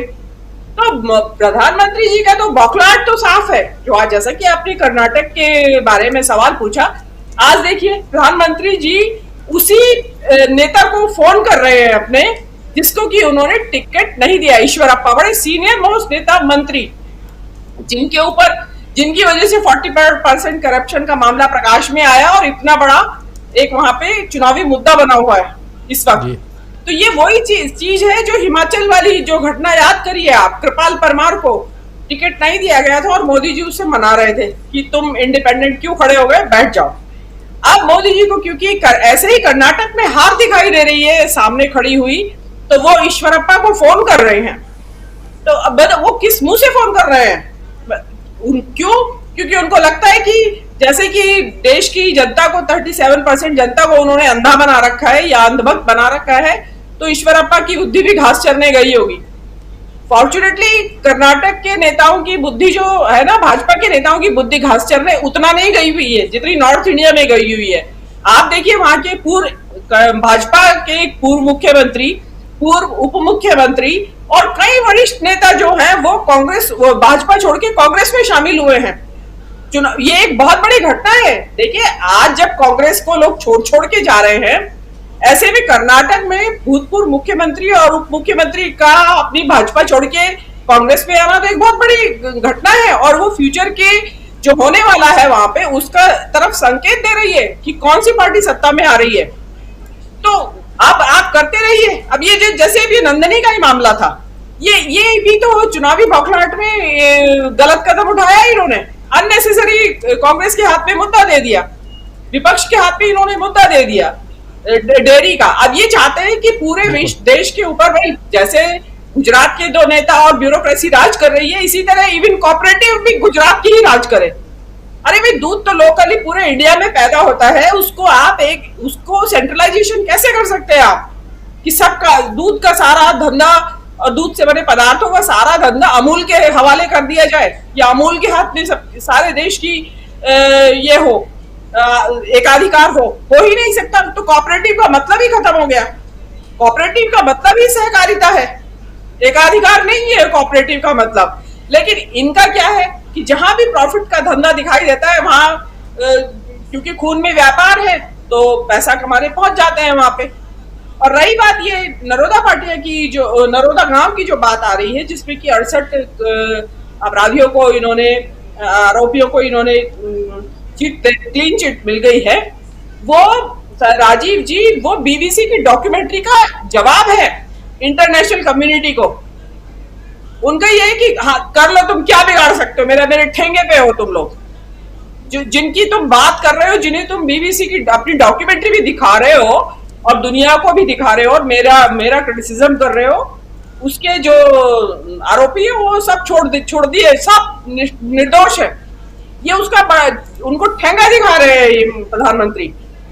तो कोई बात नहीं, चल रहा है, लेकिन विभत्स जो विभत्स रूप है जो तानाशाही का, एक तंत्र का, वो सामने दिखाई दे रहा है। और आगे अब ये भविष्य में कहाँ जाके रुकेगा और क्या स्वरूप लेगा, इसका तो मुझे तो समझ में नहीं आ रहा है। नेताओं को, विपक्ष के नेताओं को सावधान होने की जरूरत है। उसमें शरद पवार जी समय से पहले सावधान हो गए हैं। उसमें अडानी का जो कनेक्शन है उसको छोटा मत आंकिए। अडानी की जो सुई है उसको शरद पवार की तरफ मोड़ने की कोशिश है, ये उससे खाल बचाने की तैयारी है वो शरद पवार साहब की। मामला बहुत बड़ा है, मैं यहाँ ओपनली नहीं कह सकती हूँ, बहुत कुछ है उसके पीछे। भूचाल आएगा देश की राजनीति में भी इस अडानी को ही लेके। जी राजीव जी। जी बहुत बड़ी बात आप कह रही हैं, लेकिन इसकी चर्चा आगे आने वाले समय में ज़रूर चाहूँगा करें और खुल के हम इस मंच पे चर्चा करते हैं, कोई दिक्कत नहीं है। लेकिन धनंजय जी, चूंकि बात हो रही है पवार साहब की, बात हो रही है अडानी साहब की, और अडानी साहब के ऊपर एक ये खुलासा भी महुआ मोइत्रा, जिनके बारे में शुरुआत में मैं बोल ही रहा था कि वो महुआ मोइत्रा से भी अडानी साहब मिलना चाहते। इसका मतलब है कि और भी कई नेता होंगे विपक्षी दलों के जिससे अडानी साहब मिलना चाहते होंगे। विपक्षी दलों की बात इसलिए कर रहा हूं क्योंकि जो सत्ता पक्ष है उसके तो दोस्त हैं ही वो, और प्रधानमंत्री नरेंद्र मोदी से जिसकी दोस्ती रहे उसके बाद फिर सत्ता पक्ष में कौन दोस्त नहीं बनाना चाहेगा। ऐसे में शरद पवार साहब अपने आप को, एक तरफ तो 2 घंटे मुलाकात होती है अडानी से और दूसरी तरफ वो विपक्षी एकता की बात भी कर रहे हैं, राहुल गांधी की सजा पर भी कमेंट कर रहे हैं।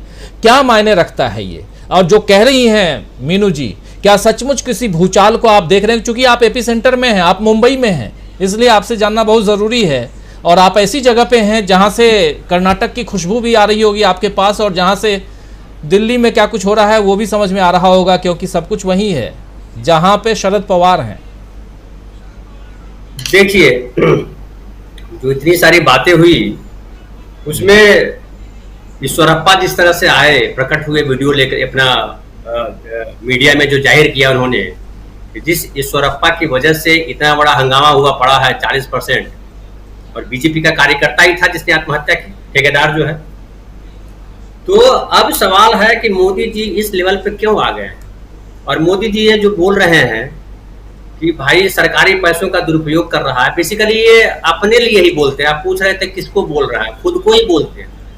और ये इसलिए बोलते हैं कि ये जो 80 करोड़ लाभार्थी है 5 किलो वाले, उनको सुनाते हैं और अपने भक्तों को सुनाते हैं, क्योंकि वो भक्त उनके केवल गोदी मीडिया देखते हैं। गोदी मीडिया में क्या आता है वो हम सब जानते हैं। लेकिन कर्नाटक में जो स्थिति है वो क्लियर है।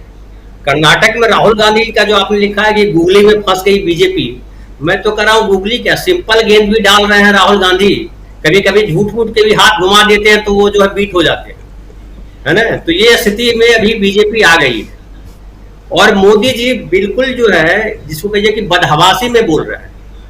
बदहवासी इसलिए है कि जो करिश्मा था वो टूट चुका है, करिश्मा है नहीं बचा हुआ। और महाराष्ट्र में जो चल रहा है वो आप ये समझ लीजिए कि जो अडानी साहब हैं वो बेचारे अपनी फील्डिंग खुद कर रहे हैं। महुआ मोइत्रा से बोले या और कई लोगों से बोले, कई लोगों को उन्होंने ऑफर भी किया होगा क्योंकि धन वाले लोग हैं। तो शरद पवार साहब के साथ उनके पुराने संबंध हैं। शरद पवार जो है किसी भी संबंध को नकारते नहीं है, सारे जिस तरह के लोग उनके पास आते हैं सबकी हेल्प कर देते हैं। शरद पवार के बारे में ये बड़ा फेमस है, वो किसी को निराश नहीं करते, तो अडानी साहब को भी निराश नहीं करेंगे। लेकिन मूल सवाल ये है कि क्या शरद पवार किसी की मदद करने के क्रम में अपना नुकसान करेंगे? क्या अगर बीजेपी के पास वो जाते हैं तो इसमें शरद पवार का नुकसान है या नहीं है? क्या अजित पवार तोड़ करके अगर एनसीपी को चले जाते हैं तो अजित पवार और शरद पवार का नुकसान है या नहीं है? क्या महाविकास अघाड़ी की जो स्थिति है आज महाराष्ट्र में, जितनी मजबूत स्थिति में महाविकास अघाड़ी है, क्या शरद पवार एक कमजोर गठबंधन की तरफ जाएंगे? तो ये सारी चीजें जो है अपने आप में, ये जो सवाल मैं कर रहा हूं, इसी के भीतर जवाब छुपा हुआ है। और शरद पवार कोई कच्चे खिलाड़ी नहीं है राजनीति के, वो अभी किसी प्रदेश से निकल के राष्ट्रीय राजनीति में नहीं आए हैं। और मुझे एक और बात जो लगातार लग रही है राजीव जी, अब तो पूरी तौर पे लग रही है कि मोदी जी ये चाह रहे हैं कि अब 2000 में हम नहीं आए तो आगे बीजेपी कम से कम 30-35 साल तक ना आए सत्ता, ऐसी व्यवस्था करके जाए। क्योंकि अब इतना झूठ बोल के जाएंगे कि 2-4 पीढ़ी तो मुझे लगता है इनके झूठ का रिकॉर्ड बजता रहेगा। जिसे सावरकर का और गोडसे का रिकॉर्ड अब तक बज रहा है, 70 साल हो गए लेकिन रिकॉर्ड बज ही रहा है, हम लोग सुन रहे हैं। आज भी भीड़ लेते हैं और आज भी कहते हैं कि अरे क्या हो गया, बीजेपी को बड़ा भारी नुकसान होता है या संघ को नुकसान होता है, संघ को जवाब नहीं सूझता है। तो जो मोदी, एक और बहुत बड़ा हॉल है, वहां पे 2-2.5 हजार लोग बैठते हैं, उसमें प्रोग्राम किया जा सकता था। लेकिन इनको जो है अपनी राजनीतिक शक्ति दिखाने की जरूरत पड़ती है बार बार। आमतौर पे माना जाता है कि जो ताकतवर व्यक्ति होती है उसको शक्ति दिखाने नहीं पड़ती है, और वो शक्ति जो है कमजोर जब कोई व्यक्ति पड़ता है तो उसके साथ जाके खड़ा हो जाता है और कमजोर आदमी मजबूत हो जाता है। लेकिन इनको शक्ति इसलिए दिखानी पड़ती है बार बार क्योंकि ये मजबूत नहीं है, कमजोर है। इनको पता है कि ये जो कर रहे हैं उनकी आत्मा भी इनका साथ नहीं दे रही है। और अब बताइए, 3 साधु की हत्या हुई थी। मैं थोड़ा पीछे ले जाता हूँ, जब उद्धव ठाकरे मुख्यमंत्री थे, पालघर साइड 3 साधु की भीड़ ने हत्या कर दी थी इस अंदेशे से कि वो व्यक्ति जो है बच्चा चोरी करने वाला है। उसको लेकर के कितना हंगामा किया था, लगा कि पता नहीं क्या हो गया। देखिए, किसी की हत्या का मैं समर्थक नहीं हूं, बल्कि वो शरीफ आदमी हो या अतीक अहमद जैसा अपराधी व्यक्ति, हत्या तो किसी की नहीं की जानी चाहिए। आप अदालत है, हम संवाद करने वाली स्थिति में है तो करना चाहिए। लेकिन अब 14 आम नागरिक जो उनके भक्त बन करके आए थे, उनकी मृत्यु हो गई और उनके लिए मुआवजा के अलावा कुछ नहीं है। कहीं बात नहीं हो रही है कि क्यों ऐसा हुआ। और ऐसा इसलिए हुआ कि अपने लिए तो इन्होंने एसी लगवा लिए थे, जूस का इंतजाम कर लिया था, लेकिन जो पब्लिक आई थी भीड़ भर करके, उनके लिए पानी का भी इंतजाम नहीं था। और डिहाइड्रेशन की वजह से, क्योंकि बॉम्बे के गर्मी में पसीना बहुत निकलता है, पानी की कमी हो जाती है शरीर में, उसकी वजह से उनकी मृत्यु हुई। उसका कोई अफसोस इनको नहीं, मीडिया में कहीं इस बात की चर्चा नहीं है। यही अगर कांग्रेस की रैली होती, राहुल गांधी सभा को संबोधित कर रहे होते और 14 आदमी की ऐसे मृत्यु हो जाती, तो मुझे लगता है मीडिया के लोग जो है 24 घंटे ये प्रवचन दे रहे होते कि क्या हो गया, हाहाकार मच गया होता। CBI, CID, IB, ED, income tax सब आ जाते कि कौन फाइनेंस किया इस रैली को, इतनी बसें कहां से आई, इतने लोग कैसे आए, ये सारे करने लगते। लेकिन अब ये सवाल उठता है राजीव जी कि हर चीज की जो है ना एक सीमा होती है। सीमा से जब बाहर निकल जाएंगे तो अब आपके पकड़ में भी जिसकी चीज होती है उसकी भी पकड़ में चीजें रहती नहीं है। कहने के लिए इनके पास कुछ नहीं है उपलब्धि के नाम पर, जनता भी ये देख रही है। लेकिन ये जिस तरह से मीडिया को भोपू बना करके इस्तेमाल कर रहे हैं, वो मीडिया भी आखिर कब तक सच को छुपाएगा, सच तो बाहर आएगा। और कर्नाटक जो है, कर्नाटक इनके लिए फंदा बन गया है।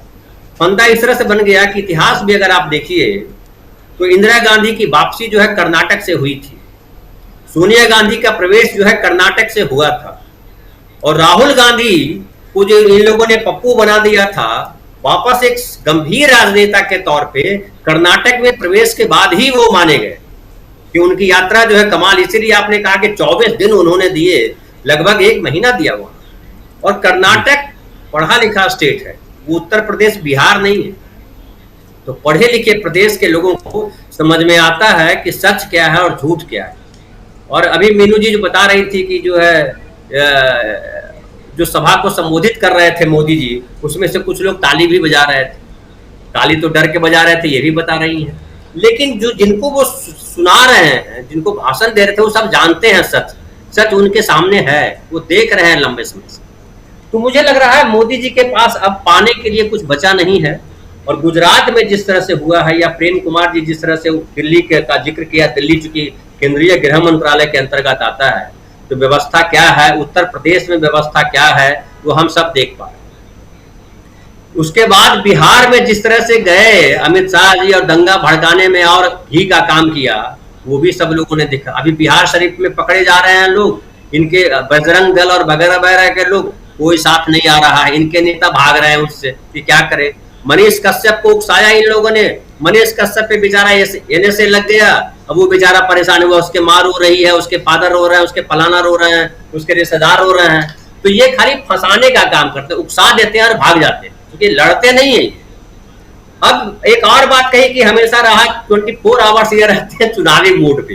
चुनावी मोड पे इसलिए रहते हैं कि ये प्रचारक थे, इनको प्रचार करने की आदत है। तो प्रचारक जो है, अब जो टीवी पे विज्ञापन आता है सब सही थोड़े होता है, विज्ञापन तो बढ़ा चढ़ा के पेश ही किया जाता है। तो मोदी जी इसलिए हमेशा जो है सच झूठ सच पता नहीं क्या क्या मिला देते हैं। अमिताभ बच्चन गुटखा नहीं खाते, लेकिन गुटखा का प्रचार कर देते हैं। फलाना जी दारू नहीं पीते, दारू का प्रचार कर देते हैं। तो वैसे ही मोदी जी हमारे हैं, मोदी जी प्रचार करते रहते हैं। प्रचारक अच्छा है, चूंकि लंबे समय तक प्रचारक रहे हैं और ये मानते हैं कि प्रचार करके ही सत्ता में बना रहा जा सकता है, काम करके सत्ता में नहीं रह सकते। इनको मालूम है कि प्रचार जितना करोगे सत्ता में उतने दिन टिके रहोगे, क्योंकि अब तक सत्ता में बने ही है प्रचार की वजह से। वरना इन्होंने कहा था महंगाई हटा देंगे, काला धन ला देंगे, आतंकवाद की कमर तोड़ देंगे। अभी देखिए कल ही आतंकवाद ने क्या किया, हमारे 5 सिपाहियों को मार दिया। तो इस तरह की घटनाएं जो है देश में, जिस तरह से बेरोजगारी, बेकारी, और एक बड़ी दुर्भाग्यजनक बात है राजीव जी, एक बात कहकर खत्म करूं मैं। इन्होंने जो भारत का जो लोकतंत्र है, भारत का लोकतंत्र जो है गण वाला लोकतंत्र, गणतंत्र है, ये केवल लोकतंत्र नहीं कर सकते इसको इन्होंने जो है बहुमतवाद में बदल दिया। और ये भारतीय संविधान की भयानक जो है अवहेलना है, संविधान का उल्लंघन है। इस पे क्यों वकील लोग या कहिए जो कानूनी लोग हैं या वो बात नहीं कर रहे हैं, मुझे समझ में नहीं आ रहा है। जो गणतंत्र प्रेमी है वो समझ नहीं पा रहे हैं कि क्यों नहीं बोल रहे हैं उनके खिलाफ। नहीं तो इस देश में ये आंदोलन होना चाहिए कि ये हमारा जो भारतीय लोकतंत्र है एक गणतंत्र है, हर नागरिक को सम्मान करने की बात है। तो आप जो है बहुमतवाद कैसे चला रहे हैं? भारत जो है बहुलतावादी देश है, बहुमतवाद कैसे चला रहे हैं? और बहुमतवाद के नाम पे सांप्रदायिक ये चला रहे हैं। आप सारे जो है जो संवैधानिक संस्थान है उसकी हत्या कर रहे हैं।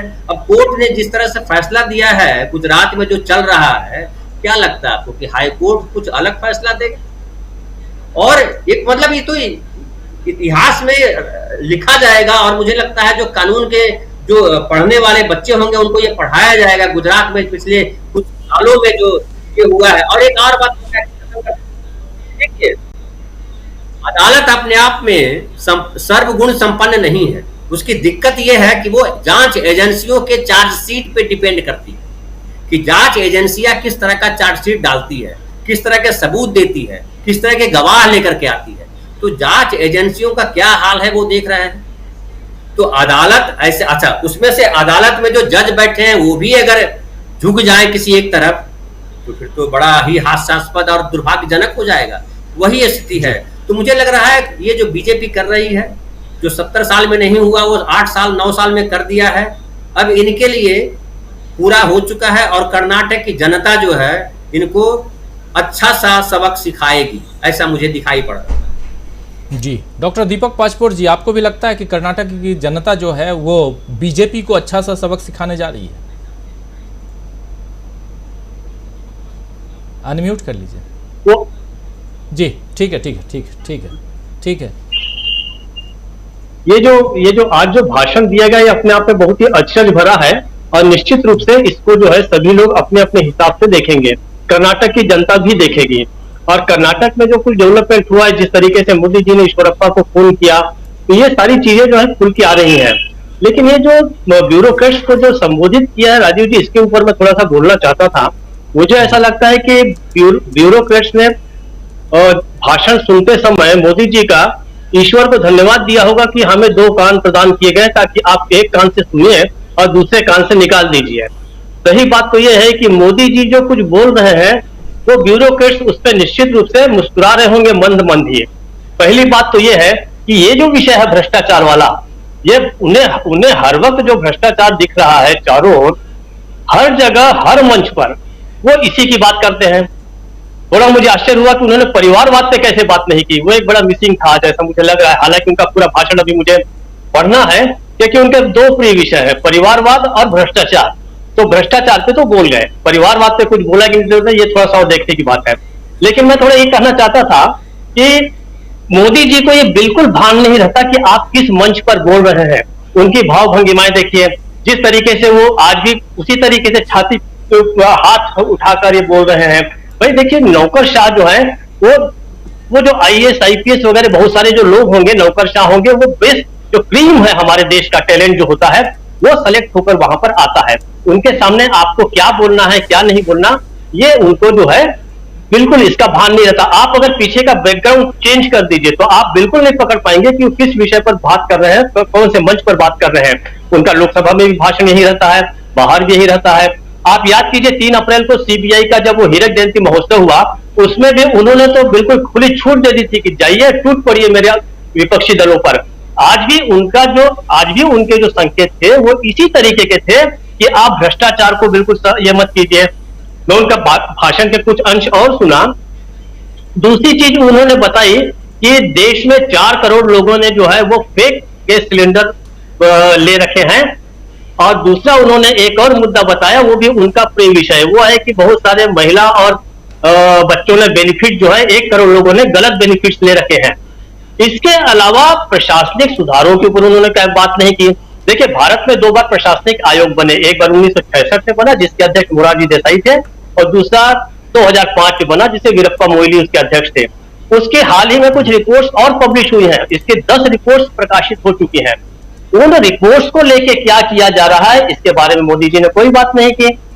इस समय सारी दुनिया में जो ब्यूरोक्रेट्स हैं वो SDGs पर फोकस कर रहे हैं कि किस तरीके से जो सतत विकास के जो लक्ष्य हैं मानव जीवन के, जो यूनाइटेड नेशंस ने जो निर्धारित किए हैं, उसमें सब अपने अपने देशों में ब्यूरोक्रेट्स उन लक्ष्यों को पाने की भरपूर कोशिश कर रहे हैं।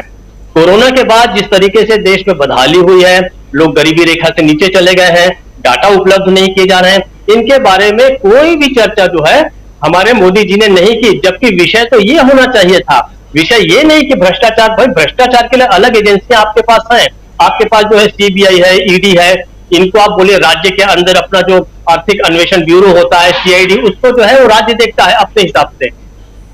तो ये जो अप्रासंगिक बातें हैं ये किसी भी विषय के महत्व को बिल्कुल पूरी तरीके से खत्म कर देते हैं। अब क्या जो ब्यूरोक्रेट्स इतने पढ़े लिखे हैं, प्रतिभाशाली हैं, क्या वे नहीं जानते कि एक्चुअल में समाज के अंदर क्या हो रहा है? किस तरीके से एक तरीके के प्रशासनिक बदहाली, प्रशासनिक अराजकता जो है मोदी जी ने फैला रखी है। काम होते नहीं है लोगों के, और होते हैं तो भ्रष्टाचार के साथ होते हैं। जैसे कि 40% वाली बात तो आ ही गई है कर्नाटक से, और केवल वहां पर नहीं है, कर्नाटक की बात तो सामने आ गई है। बीजेपी प्रशासित जितने भी राज्य यहाँ देखिए, सभी जगह जाइए, सभी जगह लगभग ये हाल है, लोगों के काम नहीं होते। अराजकता क्या, व्यापम का जो घोटाला है, इतना बड़ा घोटाला जो है मध्य प्रदेश का, कहाँ है वो? इसके ऊपर कौन जांच कर रहा है? क्या वो भ्रष्टाचार नहीं था?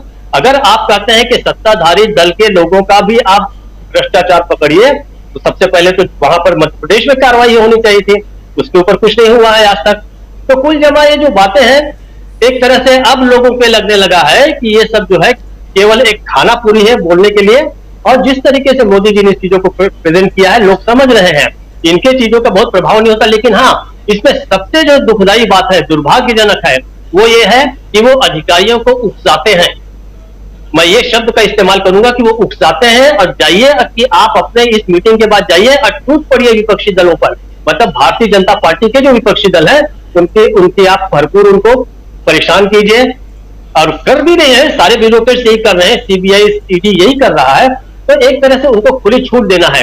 आज उन्होंने जो कहा कि राजनीतिक इच्छा शक्ति की कोई कमी नहीं है और आप बिना डरे काम कीजिए। ब्यूरोक्रेसी को अगर आप निर्भीक बना देंगे तो जो लोक प्रतिनिधि हैं उसके ऊपर आप उनको महत्व दे रहे हैं। आपके मंत्री, आपके विधायक, आपके सांसद तो बोल नहीं पा रहे हैं, और आप छूट किसको दे रहे हैं कि ब्यूरोक्रेट को दे रहे हैं। मतलब यह कि आप नौकरशाही के बल पे जो है अपना राज कायम करना चाहते हैं, जो कि बहुत गलत है। और इस आज का जो इनका जो कार्यक्रम था, इससे यही संदेश जाता है कि मोदी जो है वो अपने पॉलिटिकल तरीके से राज करने की बजाय अब ब्यूरोक्रेट्स के ऊपर लगातार वो और आश्रित होते जा रहे हैं, जो लोकतंत्र के लिए बहुत बड़ा खतरा है। राजीव जी जी बिल्कुल बिल्कुल सही कह रहे हैं। मनरेगा का जिक्र भी कर रहे थे, और मनरेगा में कैसे पहले भ्रष्टाचार होता था, कैसे फेक अकाउंट्स बना करके लोग पैसे अपने अकाउंट में मंगा लेते थे, ये सारी बात आज कर रहे थे। पूरा भाषण उनका लगभग 36-37 मिनट का या 40 मिनट का भाषण है, सुना उस भाषण को, और उसमें तमाम भ्रष्टाचार की बात कर रहे हैं, और पिछले 9 साल में कैसे इन्होंने सब कुछ ठीक कर दिया है, और उसमें नौकरशाही की कितनी ज़रूरत आज की तारीख में है, ये सब वहाँ बता रहे थे। लेकिन सबसे बड़ी बात जो कह रहे थे, जिसकी शुरुआत में हम लोग जिक्र कर चुके हैं, जिस पर चर्चा कर चुके हैं, वो ये कि जो पार्टियां, जो राजनीतिक दल सत्ता में आ जाते हैं, उन दलों के साथ क्या कुछ होता है, या वो दल जो हैं कैसे छल करते हैं जनता के साथ, उनके पैसे के साथ, ये बता रहे थे प्रधानमंत्री नरेंद्र मोदी। लेकिन ये आपको भी सोचने समझने की ज़रूरत है कि प्रधानमंत्री जी जो बात कह रहे हैं वो दूसरों पर कितना लागू होता है और ख़ुद उनकी पार्टी पर कितना लागू होता है, वो बातें कितनी चस्पा हो रही हैं, ये आप समझ सकते हैं। खैर, प्रेम कुमार जी हमारे साथ जुड़े हुए हैं, उनको जाना है, मैं समझ रहा हूँ। एक बार अमलेंदु जी आपके पास आने से पहले एक बार फिर से प्रेम कुमार जी के पास आता हूँ, और फिर आता हूँ अमलेंदु जी आपके पास। प्रेम कुमार जी, ज़रा आपसे समझना चाहता हूँ, हम प्रधानमंत्री पर केंद्रित बहुत सारी बातें करते रहे हैं और कर भी रहे हैं, लेकिन इन सब के बीच ज़रा कर्नाटक का जिक्र और भी करना चाहता हूँ। ईश्वरप्पा की बात हो रही है, जहाँ से 40% मीनू जी कह रही थी, उसके बाद उसको आगे बढ़ाया धनंजय कुमार जी ने, और फिर दीपक जी ने भी। क्या ये भ्रष्टाचार बनाम भ्रष्टाचार जो है, उसमें कांग्रेस आज की तारीख में आगे निकल चुकी है, अगर टोटली फोकस्ड ऑन कर्नाटका अगर हम बात करें तो? क्योंकि अब बहुत ज़्यादा समय नहीं है, 10 तारीख को चुनाव है, और उससे पहले राहुल गांधी 13 घोषित सभाएं उनकी आ चुकी हैं कि 13 सभाएं तो वो करने वाले हैं राहुल गांधी। हो सकता है ये सभाएं और भी बढ़ जाएं। और राहुल गांधी पिछले दिनों जिस अंदाज में दिखाई दे रहे हैं दिल्ली की सड़कों पे, चाहे कर्नाटक की सड़कों पे, कुछ दिन पहले कोलार जब गए थे वहाँ, तो ये साफ समझ में आ रहा है कि राहुल गांधी भी अब बिंदास उस मोड में आ चुके हैं जिस मोड में चुनाव जीता जा सकता है, या चुनाव जीतने के लिए आपको आना चाहिए, वहाँ दिखाई दे रहे हैं। ऐसे में यहाँ बीजेपी और कांग्रेस और दोनों की लड़ाई भ्रष्टाचार पे है। मेरा भ्रष्टाचार, तेरा भ्रष्टाचार, और बीजेपी के जो लोग हैं बागी हो करके कांग्रेस में आ रहे हैं। किस रूप में देखा जाए इस चुनाव को, कर्नाटक के चुनाव को? जी राजीव जी, कर्नाटक के चुनाव को इस ख्याल से हमेशा देखा जाएगा कि कांग्रेस ने जो कुछ भी प्रयास किए भारत जोड़ो यात्रा के बाद से, तो उसके बाद जो इम्पैक्ट वाला चीज नजर आया है हिमाचल के बाद, अब ये कर्नाटक है। कर्नाटक में लोकल इश्यूज कांग्रेस पकड़ बैठी है, और बीजेपी की एंटी इनकम्बेंसी जितनी व्यापक हो सकती है उसको करने में कांग्रेस ने अपना पूरा योगदान किया है। मैं उदाहरण देना चाहता हूं, जैसे पश्चिम बंगाल और कर्नाटक को कंपेयर कीजिए, तो पश्चिम बंगाल एक ऐसा प्रदेश है जहां पर कि बीजेपी के साथ ममता बनर्जी की पार्टी तृणमूल कांग्रेस से टूट करके लोग चुनाव से पहले आए थे, और वो इलेक्शन ऐसा लग रहा था जैसे कि बीजेपी जीत जाएगी, लेकिन उल्टा हुआ, और उसके बाद ये स्थिति हुई कि वापस भी चले गए। लेकिन मैं ये उदाहरण कर्नाटक से दे रहा हूं, बिल्कुल कंट्रास्ट है। वो क्या है कि कर्नाटक इकलौता प्रदेश है पूरे हिंदुस्तान में, किसी प्रदेश में ऐसा नहीं हुआ कि इस दौर में, बीते दौर में, जब से बीजेपी सत्ता में है और डबल इंजन की सरकारें हैं, तब बीजेपी के नेता टूट करके किसी एक पार्टी में, और वो भी कांग्रेस में जाए, ऐसा कहीं हुआ ही नहीं, और वो भी तब जबकि कांग्रेस सत्ता में नहीं है। बंगाल में का उदाहरण डिफरेंट है, बीजेपी से जुड़े और उसका कोई असर नहीं निकला। और यहाँ स्थिति एकदम डिफरेंट है कि बीजेपी जिसमें अब तक सारे दलों से टूट टूट कर लोग जुड़ते थे, कर्नाटक ऐसा उदाहरण है कि बीजेपी से टूट टूट करके जाके कांग्रेस में जुड़ रहे हैं। फिर जो उदाहरण थोड़ी देर पश्चिम बंगाल में उस समय ममता बनर्जी की सरकार थी ऑलरेडी, ये भी जोड़ा जा सकता है। जी बिल्कुल। तो हम इसको इस रूप में भी देखते हैं। एक और बात ले लीजिए, जैसे हिमाचल में नरेंद्र मोदी जी का फोन गया एक एमएलए को, जो अभी मीनू जी याद दिला रही थी, और वो सांकेतिक बन गया। ये ईश्वरप्पा से बात करना भी सांकेतिक बनने वाला। ईश्वरप्पा जो करप्शन के पूरे मूर्ति है करप्शन की, जो एक आत्महत्या के लिए जिम्मेदार है, कम से कम जनता की नजर में, अदालती और अभी प्रशासनिक जांच ये सब पर नहीं जाते हैं, तो जनता की नजर में, तो उस चीज को अगर देखा जाए तो ये प्रतीक बनने वाला है। और बात ऐसा नहीं कि हम यूं ही थोथी दलीलें इकट्ठा करके बात कर रहे हैं या बोल रहे हैं। ये जो सारे सिम्टम्स दिखे हैं किस स्थिति में, तब जबकि कर्नाटक में बीजेपी ने सैद्धांतिक रूप से जितने प्रयोग कर सकते थे किया है। भाई नफरत की पॉलिटिक्स का की प्रयोगशाला है कर्नाटक की सियासत, जहां बीजेपी ने किया है। क्या क्या हिंदू मुस्लिम विवाद नहीं हुए, टीपू सुल्तान, हिजाब, दंगे, तरह तरह के विवाद और होते रहे, नफरत वाले भाषण, सबका ओरिजिन कर्नाटक रहा। इसके बावजूद अभी भी कोशिश हो रही है कि अतीक का मुद्दा वहां ले जाया जाए ताकि वहां पर पोलराइजेशन हो। प्रतापगढ़ी, इमरान प्रतापगढ़ी का मसला जो है 7 साल पुराना वीडियो उठाया जा रहा है इसी मकसद से। मैं इमरान प्रतापगढ़ी के स्टेटमेंट से कहीं सहमत नहीं हूं, ये और न सहमत हुआ जा सकता है। ये बहुत हल्कापन है किसी शायर का कि किसी क्रिमिनल के पक्ष में जाकर शायरी कर रहे हैं, लेकिन ये 7 साल पहले की बात है। ये राष्ट्रीय मुद्दा या कर्नाटक का मुद्दा नहीं हो सकता। आज कर्नाटक का मुद्दा कर्नाटक में की जनता जो बोल रही है वो होगा, लेकिन बीजेपी ये चाहती है कि कर्नाटक से बाहर का मुद्दा आए, वहां अमूल और नंदिनी पर बात ना हो, और वहां भ्रष्टाचार पर बात ना हो, वहां किसी इसी तरीके की चीजों पर बात हो, लेकिन उस पर वो सफलता नहीं मिल रही है। और ये कारण है कि पूर्व मुख्यमंत्री, पूर्व उप मुख्यमंत्री, बड़ी संख्या में सांसद, विधायक, यहाँ तक कि महापौर और स्थानीय नेता बीजेपी छोड़ कर कांग्रेस के पास गए हैं। तो ये जो चीजें हैं ये बता रही हैं कि सैद्धांतिक तौर पर बीजेपी की प्रयोगशाला वहां फेल हो रही है। नफरत की पॉलिटिक्स का जवाब खोजा गया है स्थानीय मुद्दों में, और कांग्रेस चूंकि इसको लीड कर रही है, राहुल गांधी ने चूंकि पूरी फिजा बांधी है, उन्होंने बड़ी संख्या में जो अपनी सभाएं घोषित की हैं, तो वो जो परसेप्शन रहा है कि राहुल गांधी जहां जाते हैं वहां कांग्रेस जीत ही नहीं पाती है, ये परसेप्शन को, हालांकि ये परसेप्शन में कोई दम नहीं है, लेकिन मजबूती से इस परसेप्शन को धो डालेगा कर्नाटक। कांग्रेस यहाँ जिंदा होगी, राष्ट्रीय परिप्रेक्ष्य में जिंदा होगी, पुनर्जीवित होगी। ये महत्व है कर्नाटक का, और हमें साफ दिख रहा है ज्यादा दिन बचा नहीं है 13 मई आने में। यही कारण है कि उत्तर प्रदेश में स्थानीय निकाय के चुनाव के नतीजों को भी उसी दिन के लिए रखा गया, क्योंकि उस दिन जो है उत्तर प्रदेश में जीत का डंका ये लोग बजाएंगे। उत्तर प्रदेश में हमें पता है सत्ताधारी दल हमेशा जीतती है, स्थानीय निकाय में वो जीतेंगे बीजेपी, सब लोग जान रहे हैं। और उसके बाद उस जीत पर ज्यादा चर्चा करेंगे, कर्नाटक को बोलेंगे ये तो मिस हैपनिंग हो गई, ये तो ऐसा हो गया, वो तो वैसा हो गया।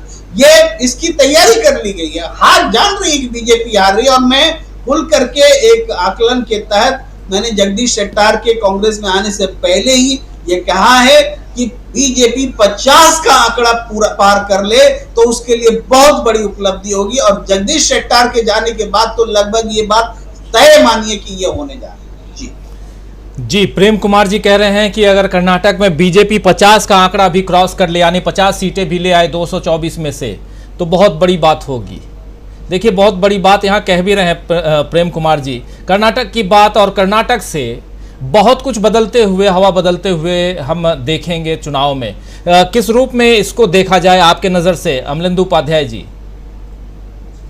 राजीव जी, निश्चित तौर पे मुझे लगता है कि राहुल गांधी की जो है चुनाव आयोग से कुछ साठगांठ हो गई है, और साठगांठ ऐसे है कि जो प्रेम जी कह रहे हैं कि 50 से ज्यादा सीटें भाजपा ले आए, तो राहुल गांधी तो कह रहे हैं इनको 40 से ज्यादा नहीं आनी चाहिए। और परिणाम मुझे लगता है कि यही आने वाले हैं, भाजपा की 40 से ज्यादा नहीं आएंगी। तो अब जो है मुझे लगता है प्रत्यारोप लगाने की बारी जो है भारतीय जनता पार्टी की होगी कि कर्नाटक में सब कुछ ठीक ठाक नहीं हुआ है और कर्नाटक में गड़बड़ियां हुई है। अब ये भारतीय जनता पार्टी 13 मई के बाद कह सकती है इस तरीके की बातें। हालांकि ये सब तो अब 13 मई को तय होगा कि क्या होता क्या नहीं होता, लेकिन जो आज तक की परिस्थितियां हैं और जो सूचनाएं मिल रही है उसके मुताबिक भारतीय जनता पार्टी बहुत जबरदस्त तरीके से कर्नाटक लूज कर रही है। और ये स्वयं जो है भारतीय जनता पार्टी के नेताओं के जो भाव भंगिमा है, जो बॉडी लैंग्वेज कहा जाता है, उससे ये साफ मालूम पड़ता है और प्रधानमंत्री जिस तरीके से बातें कर रहे हैं उससे भी साफ मालूम पड़ रहा है कि कर्नाटक बुरी तरीके से भारतीय जनता पार्टी हार रही है। तो ये तो तय हो जाएगा सब मिला करके। लेकिन जो सबसे बड़ी बात राजनीति जो आज रणदीप सिंह सुरजेवाला की प्रेस कॉन्फ्रेंस हुई भ्रष्टाचार को लेकर के जिस तरीके से प्रधानमंत्री ने ईश्वरप्पा को जिस तरीके से फोन किया, ये तो है एक तरीके से कहा जाए तो सतपाल मलिक की बात सही साबित हो गई कि प्रधानमंत्री को भ्रष्टाचार से कोई दिक्कत नहीं है। जी। तो ये तो प्रधानमंत्री बाबा साबित करते थे भ्रष्टाचार से कोई दिक्कत नहीं है। वैसे भी सारे भ्रष्टाचारियों को जो ले जाते हैं ना तो बीन बीन के जहां भी कोई भ्रष्टाचारी मिला कि चल भाई भारतीय जनता पार्टी में चल, तू यहाँ क्या कर रहा है, तो यह काम तो भारतीय जनता पार्टी में है। तो सब जगह से बीन बीन के भ्रष्टाचारी भाजपा में ले जाए जाते हैं। तो लेकिन अब जो कुछ रहे भारतीय जनता पार्टी में, मतलब तो जो है जिनके ऊपर आरोप है, तो उनको प्रधानमंत्री का खुल के फोन कर रहे हैं राजीव जी, तो ये तो बहुत गंभीर मसला है। और रणदीप सिंह सुरजेवाला की बात बिल्कुल सही है कि आपने संतोष पाटिल के परिजनों से बात की नहीं प्रधानमंत्री ने, जो ये आरोप लगा के बड़ा 40% के उसका कमीशन का, और जिसकी वजह से 40% की सरकार ये कहलाई गई, और आप जो ईश्वरप्पा से फोन पे बात कर रहे हैं। दूसरा राजीव जी, प्रधानमंत्री जब आज बोल रहे थे लोक सेवकों के बीच में, तो मुझे लगता है कि प्रधानमंत्री जो है जब बोलते हैं तो बहुत से संकेत पहले ही दे देते हैं। अब इस देश को तैयार हो जाना चाहिए कि प्रधानमंत्री संकेत दे चुके हैं कि इस देश के अंदर जो है टैक्स पेयर्स के पैसे की बहुत जबरदस्त लूट होने वाली है। प्रधानमंत्री ने जो कहा लोक सेवकों से कि ऐसा नहीं हुआ तो ऐसा होगा, लूट होगी, तो प्रधानमंत्री ये संकेत दे रहे हैं कि इसमें लूट होगी और जो है आपको खामोश बैठना है। मुझे ऐसा लगता है क्योंकि प्रधानमंत्री जब संकेत देते हैं इस तरह की कुछ भी बातों का, तो होता उसका उल्टा है। बिल्कुल प्रधानमंत्री जो कहते हैं उसके उलट होने लगता है एकदम से देश के अंदर। अब ये नहीं कहा जाता कि प्रधानमंत्री जो कहते हैं अधिकारी और उनके कार्यकर्ता उसको सही नहीं लेते हैं, उसके उलट काम करने लग जाते हैं, या क्या होता है क्या नहीं होता है। लेकिन हुआ अब तक यही प्रधानमंत्री ने जो कहा है उसके हमेशा जो है उलट चीजें इस देश के अंदर हुई हैं। तो ये बड़ा गंभीर मसला है। प्रधानमंत्री ने जिस तरीके से कहा है तो सतर्क रहने की आवश्यकता जो है देश को है कि प्रधानमंत्री जो है वो जिस तरीके से कह रहे हैं गाड़ी किस तरीके से लेते हैं, किस तरीके से नहीं लेते हैं, ये तो आने वाला समय बताएगा राजीव जी। लेकिन ये चिंता का विषय निश्चित तौर पे है। प्रधानमंत्री ने जो जो बातें कही आज वो सारी चिंता वाली बातें हैं। अब बताइए, प्रधानमंत्री कह रहे हैं कि टैक्स पेयर के पैसे से जो है कोई पार्टी जो अपना विकास कर रही है। अब प्रधानमंत्री उस पार्टी का नाम नहीं ले रहे हैं। अब ये भी बता रहे हैं प्रधानमंत्री 20 साल से जो है लोक सेवकों के साथ प्रधानमंत्री काम करते रहे, राज्य प्रमुख के नाते भी रहे, और प्रधानमंत्री मतलब गुजरात के मुख्यमंत्री और प्रधानमंत्री होने के नाते जो है 20 साल तक जो है वो लोक सेवकों के साथ काम करते रहे। तो प्रधानमंत्री कहना आखिर क्या चाहते हैं? एक तरफ कह रहे हैं कि 20 साल से लोक सेवकों के साथ काम करते रहे हैं प्रधानमंत्री, और दूसरी तरफ प्रधानमंत्री लोक सेवकों से कह रहे हैं कि पार्टियां जो है वो सरकारी धन से अपना प्रचार कर रही हैं। 20 साल में हुआ है क्या? 20 साल प्रधानमंत्री बता रहे हैं। तो सोचने का विषय यह है कि प्रधानमंत्री संकेत क्या देना चाहते हैं राजीव जी। कुल मिला के मुझे लगता है यही है। जी बिल्कुल बिल्कुल। आना चाहता हूं प्रशांत टंडन जी, जरा आपसे भी समझना चाहता हूं, कर्नाटक क्या एक 13 मई के बाद इस देश की राजनीति को दूसरी दिशा में हम देखेंगे जाते हुए? अभी तक तो क्योंकि एक ऐसा राज्य हाथ में होगा अगर कांग्रेस जीत जाती है तो, और जैसे कहे जा रहे हैं, दावे किए जा रहे हैं उस अनुसार अगर इसकी समीक्षा की जाए तो, क्योंकि अब 2024 में ज़्यादा वक्त नहीं है, और ऐसे में कर्नाटक हाथ से जाना, और ठीक है अगर 100 सीटें उसके आसपास की सीटें रह जाएं और फिर उसके बाद कुछ और होने वाला हो तो अलग बात है, लेकिन 50 सीटों के अंदर सिमट जाए, सपोज हाइपोथेटिकल बातें हैं, लेकिन फिर भी सपोज अगर सिमट जाती है बीजेपी, तब की परिस्थितियों में देश को कहाँ जाते हुए आप, देश की सियासत को, जिसमें प्रधानमंत्री कह रहे हैं अपने नौकरशाहों को कि तो वो सब यहाँ दोहराने की जरूरत नहीं है, कहाँ देखेंगे हम? राजीव जी, इसके पहले मैं आपकी बात का जवाब दूं, एक करेक्शन, शायद मैंने जो विज्ञापन की फिगर है वो मुझे याद नहीं है क्योंकि लाइव चल रहा है कि क्या बोली थी, लेकिन उसकी करेक्ट फिगर मैं बता दूं एक बार करेक्शन, कि कुल विज्ञापन पिछले 8 साल में मोदी सरकार का, यानी 2022 तक का ये आंकड़ा है, 6,491 करोड़ है, जिसमें 3260 करोड़ रुपए इलेक्ट्रॉनिक मीडिया का है और 3230 करोड़ रुपए प्रिंट मीडिया का है। और ये आंकड़ा लोकसभा में जो है मंत्री जी के द्वारा दिया गया है। अच्छा, अब अनुराग ठाकुर मंत्री जी के द्वारा दिया गया है। अच्छा, अब देखिए, एक कर्नाटक में आने के पहले 2-4 हमारे कुछ मित्रों ने बहुत दिलचस्प बातें की हैं। राजीव जी, अगर आप मौका दें तो मैं जरा बिल्कुल बोलिए प्लीज। जी, धनंजय जी बात कर रहे थे अडानी जी की, और वो पवार से मिल रहे हैं, महुआ मोइत्रा से मिलना चाहते हैं। देखिए, उद्योगपति भी बहुत बढ़िया मौसम वैज्ञानिक होता है। वो क्यों मिलना चाहते हैं, मिल रहे हैं पवार से, क्यों महुआ मोइत्रा से मिलना चाहते हैं? और आप एक और ट्रेंड देखिए, आप 2 ट्रेंड देखिए, याद कीजिए 2014 से पहले क्या हो रहा था। रतन टाटा प्रधानमंत्री पद के लिए सबसे मुफीद व्यक्ति बता रहे थे नरेंद्र मोदी को। अनिल अंबानी गुजरात से, ये चुनाव के पहले की बातें हैं, अनिल अंबानी ने कहा कि वो प्राइम मिनिस्टर मटेरियल हैं, विजनरी हैं। ये सारे लोग बोल रहे थे। अब आप देखिए कि उद्योगपतियों की तरफ से ऐसी कोई आवाजें नहीं आ रही।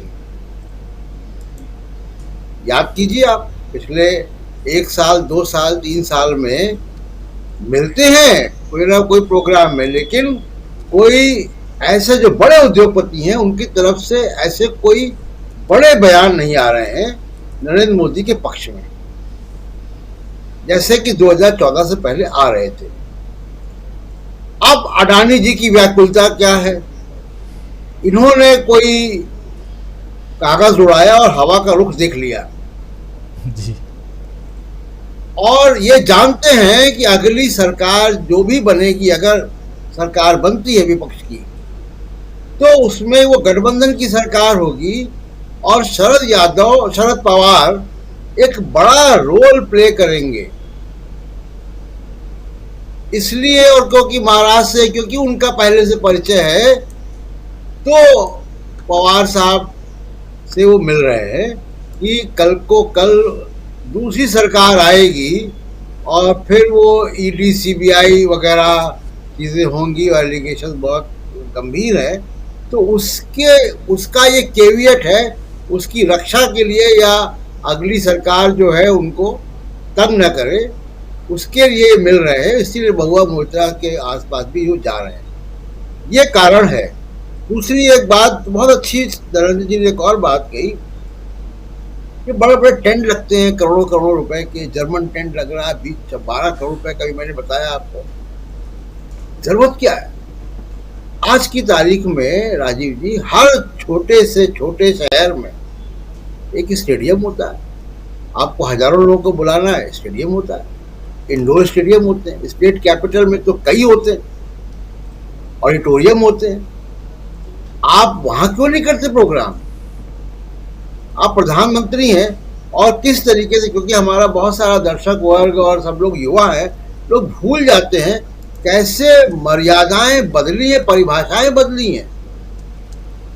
लोगों को याद नहीं होगा कि इंदिरा गांधी डिस्क्वालीफाई क्यों हो गई थी। राजनारायण के 2 बड़े आरोप क्या थे? आज की तारीख में वो आरोप दोहराऊंगा तो लोगों को हंसी आएगी राजीव जी। 1971 के चुनाव में रायबरेली के डिस्ट्रिक्ट मजिस्ट्रेट और एसपी ने कुछ पुलिस वालों से बल्लियां लगवा दी थी बैरिकेड की। खुदाई बेलचे से खोदकर। वो आरोप था कि आपने सरकारी मशीनरी का दुरुपयोग किया। दूसरा आरोप था कि यशपाल कपूर इलेक्शन एजेंट बन गए थे इंदिरा गांधी के, और उनका इस्तीफा 14 तारीख को मंजूर हुआ था, लेकिन नोटिफिकेशन हुआ 25 जनवरी को, और वो नोटिफिकेशन से पहले एक भाषण दे दिया था इंदिरा गांधी के पक्ष में। इस्तीफे के नोटिफिकेशन से पहले भाषण दे दिया था। ये दो बहुत संगीन आरोप थे जिसपे इंदिरा गांधी की सदस्यता चली गई, डिस्क्वालिफिकेशन हो गया। इंदिरा गांधी एकमात्र प्रधानमंत्री हैं राजीव जी अब तक हमारे देश में जो इलाहाबाद हाई कोर्ट के विटनेस कटघरे में जाके खड़ी हुई थी। आज आप देखिए प्रधानमंत्री जब जाते हैं तो हम खर्चा में बता रहा था किस तरीके का होता है, किस तरीके का सरकारी अमला लगता है। आज खबर आ रही है कि प्रधानमंत्री कर्नाटक में ताबड़तोड़ रैलियां करेंगे।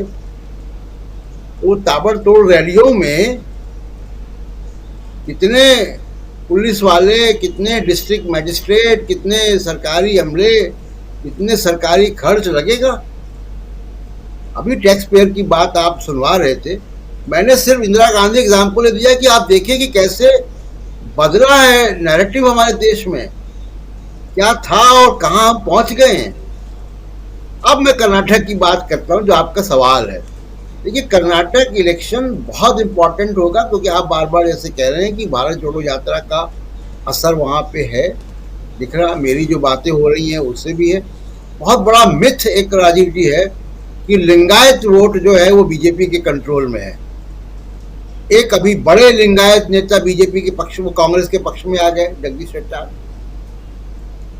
जो लिंगायत समुदाय की सबसे बड़ी गुट है, यानी लिंगायत समाज का सबसे बड़ा सेक्ट है। इसके बारे में कई बार मैं यहाँ पे चर्चा कर चुका हूँ। पंचमशाली उसके उस ट्रस्ट के जो अध्यक्ष है वो कांग्रेस के एमएलए हैं। वो कुल लिंगायतों का 60% रिप्रेजेंटेशन है उन पंचमशाली लिंगायत का। तो ऐसा नहीं है कि कोई बीजेपी का कोई मोनोपोली है, कोई कॉपीराइट है किसी समुदाय पे। हर समुदाय, हर व्यक्ति अलग अलग तरीके से वोट करता है, अपने बुद्धि विवेक से वोट करता है। हम अपने परिवार में, हमारे परिवार में लोग अलग अलग पार्टियों में वोट करते हैं। तो ये कहना कि जो है हम केवल जो है वो सारे लिंगायत समाज, सारे मुसलमान, सारे दलित, सारे ओबीसी एक तरफ वोट देंगे, ये आंकड़े ही गलत हैं। तो कुल मिला के बीजेपी की स्थिति वहाँ पे बहुत ही नाजुक धागे पे है, और अगर कांग्रेस वहाँ से सीटें निकालती है तो एक नई शुरुआत होगी। और फिर जिसको कहते हैं ना अंग्रेजी में कि दिस चेंजेस एवरीथिंग, या वो असरानी का डायलॉग जो विज्ञापन में आता था, पूरे घर के बदल डालूंगा, तो ये फिर पूरे घर के बदलने की शुरुआत कर्नाटक से हो जाएगी। जी, पूरे घर को बदलने की शुरुआत कर्नाटक से। कार्यक्रम को समाप्त करने से पहले मीनू जी आपसे क्लोजिंग कमेंट चाहूँगा, और महत्वपूर्ण बात इसमें हमारे साथी लगातार एक बात है जिस पर लोग शंका करते हैं कि सब कुछ ठीक है लेकिन अगर ईवीएम ठीक नहीं है तो फिर क्या होगा। ईवीएम की बात, अभी वीवीपैट की बात चल रही है। 37% वीवीपैट जो थे वो ख़राब थे, मशीनें ख़राब थीं, और अब नई मशीनों की खरीदी की बारी आ गई है, खरीद रहे हैं लोग। लेकिन 2019 का चुनाव जो था वो उन्हीं खराब वीवीपैट से करवाए गए थे। 37% कम नहीं होता। ऐसे में कैसे भरोसा करें जो मतदाता हैं, वो हम आप जैसे लोग कैसे भरोसा करें कि जो वोटिंग हो रही है वो सही है, हम जहां बटन दबा के आ रहे हैं वो सही है। राजीव जी देखिए, लोकतंत्र में की जो रीढ़ की हड्डी है वो जनता के द्वारा मतदान है, और मतदान की जो प्रक्रिया है वो बिल्कुल पारदर्शी, निष्पक्ष और संदेह के किसी भी आयटा ऑफ डाउट नहीं होना चाहिए। उसमें अंश मात्र भी संदेह नहीं होना चाहिए कि भाई इसमें ये गलती हुई है, या ये मत हमारा पता नहीं कहाँ चला गया, या हमें मालूम नहीं चला, या इसमें कुछ हेराफेरी या गड़बड़ झाला है या धांधली हुई है। लेकिन अफसोस की बात यह है कि ये जो ईवीएम है, इसके बारे में हमेशा से ही ये संदेह के घेरे में है। और लेकिन न केवल देश के अंदर, आप देखेंगे कि विदेशों में भी इसका उपयोग 2 देशों के अलावा, नाम एग्जैक्ट मुझे अभी याद नहीं है, उनके अलावा कहीं पे भी इसका इस्तेमाल नहीं हो रहा है। इनफैक्ट जो डेवलप्ड वर्ल्ड है, जिसमें कि यूरोप लगा लीजिए, आप अमेरिका लगा लीजिए, वहां कहीं पे भी ईवीएम का इस्तेमाल नहीं होता है। अगर देखिए ये इतनी ही अच्छी, एफिशिएंट और ट्रांसपेरेंट और निष्पक्ष, जिसको कहते हैं इम्पार्शियल होती है तकनीक, तो पूरा विश्व इनफैक्ट इंडिया से इंपोर्ट करते हो कि भाई आप, इंडिया का तो बड़ा अच्छा धंधा चल निकलता है ईवीएम एक्सपोर्ट करने का, लेकिन कहीं पे भी ईवीएम को नहीं मान्यता नहीं दी जा रही है। जी जापान से जहां से आई है बन के पहली ईवीएम, वहां पे भी कोई ईवीएम का इस्तेमाल नहीं होता है। इसके पक्ष में एक तर्क दिया जाता है कि भाई बहुत देर लगती है मतदान करने में, अगर आप बैलेट पेपर से करेंगे, और गिनती में भी देर लगती है। लेकिन आजकल जिस तरीके से मतदान होता है और मतदान के बाद जो मतगणना होती है, उसमें 2-2 दिन तक चुनाव परिणाम घोषित नहीं होता है कई सीटों पे, तो मतलब 2 दिन तक जनता बैठी रहती है। तो बैलेट पेपर से इतने समय में तो बैलेट पेपर से भी आ जाएगा मतदान रिजल्ट, तो ये, और रिजल्ट में 4 दिन लगे चाहे 1 हफ्ता लगे, अगर आप 1 महीने तक एक राज्य का चुनाव लटका सकते हैं मतदान को, तो क्या 1 हफ्ते के लिए उसका रिजल्ट की इंतजार नहीं कर सकती पब्लिक? कर सकती है। तो चाहे 1 हफ्ता लगे, मेरा तो पर्सनली ये मानना है कि ईवीएम शुड बी आउट, ये नहीं होना चाहिए। मतदान बैलेट पेपर के जरिए ही हो, और ताकि पब्लिक का विश्वास बैठे, क्योंकि उसमें पता रहता है कि ये कहीं नहीं जाएगा। अब इसमें यह है कि वीवीपैट में आपकी पर्ची आ भी गई, तो भी मुझे तो यही डाउट रहता है, क्या मालूम कि वहां पे कहाँ पे लगा है मेरा जो ठप्पा है, वो ईवीएम में कहाँ पे लगा है। भाई ये भी तो हो सकता है कि डिफरेंस आ रहा हो। ये आजकल मैनिपुलेट किसी भी चीज को किया जा सकता है, और आप देख भी रहे हैं कि किस तरीके से मैनिपुलेशन का युग है, और टेक्निक के जहाँ फायदे हैं वहां नुकसान भी बहुत है। तो मेरे हिसाब से तो ईवीएम का इस्तेमाल होना नहीं चाहिए, लेकिन क्योंकि अब भी होगा, कर्नाटक चुनाव में भी होगा, तो उसमें क्या रिजल्ट आएगा क्या नहीं आएगा, हम होपफुल बैठे हैं कि भाई कांग्रेस के इन कारणों की वजह से कांग्रेस जीतेगी, और पता चला कि बहुत कुछ खेला हो गया, तो आप कह नहीं सकते। मतलब और बल्कि मेरे हिसाब से तो आम चुनाव से पहले एक विपक्षी दलों को एक आंदोलन छेड़ना चाहिए, एक मूवमेंट चलना चाहिए कि भाई आप जनता बताए कि क्या चाहती है, ईवीएम या बैलेट पेपर, और उसके अकॉर्डिंग चुनाव करवाए जाएं। जी राजीव जी। जी बिल्कुल बिल्कुल मीनू जी। और कांग्रेस के महाधिवेशन में, जो रायपुर में अधिवेशन हुआ था, उसमें ईवीएम को लेकर के भी बातें हुई थी, और विपक्षी दल को एकजुट करने और एक मंच पर लाने की बात हुई थी। अब देखते हैं, क्योंकि तमाम दल जो हैं वो कांग्रेस की तरफ देख रहे हैं, और ऐसे में कांग्रेस क्या कुछ करती है ये भी गौर फरमाने वाली बात रहेगी। आने वाले समय में इस पर भी हम ध्यान देंगे। लेकिन कर्नाटक का चुनाव बहुत मज़ेदार है, और बहुत जल्द हम लोग कर्नाटक पहुंचने वाले हैं, तो वहां से पल पल की रिपोर्ट आप लोगों तक जरूर पहुंचाएंगे कि कर्नाटक में क्या कुछ चल रहा है। राहुल गांधी, प्रधानमंत्री नरेंद्र मोदी, और आज बारिश बहुत तेज़ हुई, हमारे देश के गृह मंत्री साहब ने अपनी सभाएं कैंसिल कर दी। ये वही कर्नाटक है जहां राहुल गांधी बारिश में भाषण दे रहे थे। चलिए खैर, तो कर्नाटक के लोग ये सब देखते हैं। बहुत बहुत शुक्रिया अदा करना चाहता हूं प्रशांत टंडन जी, मीनू जी, दीपक पाचपोर जी, अमलेंदु उपाध्याय जी, और साथ में 2 और साथी थे हमारे, प्रेम कुमार जी जुड़े हुए थे हमारे साथ में, और धनंजय कुमार जी जुड़े हुए थे। आप सबको बहुत शुक्रिया। तमाम साथी जो जुड़े हुए हैं हमारे साथ, उन सबको भी बहुत बहुत धन्यवाद देना चाहता हूं। वंदना राठौर जी हमारे साथ बनी हुई हैं, हमारे साथ रेखा धबादे बनी हुई हैं। मीनू जी सेज राइट अबाउट ईवीएम। वंदना जी कह रहे हैं राजीव जी दिलचस्प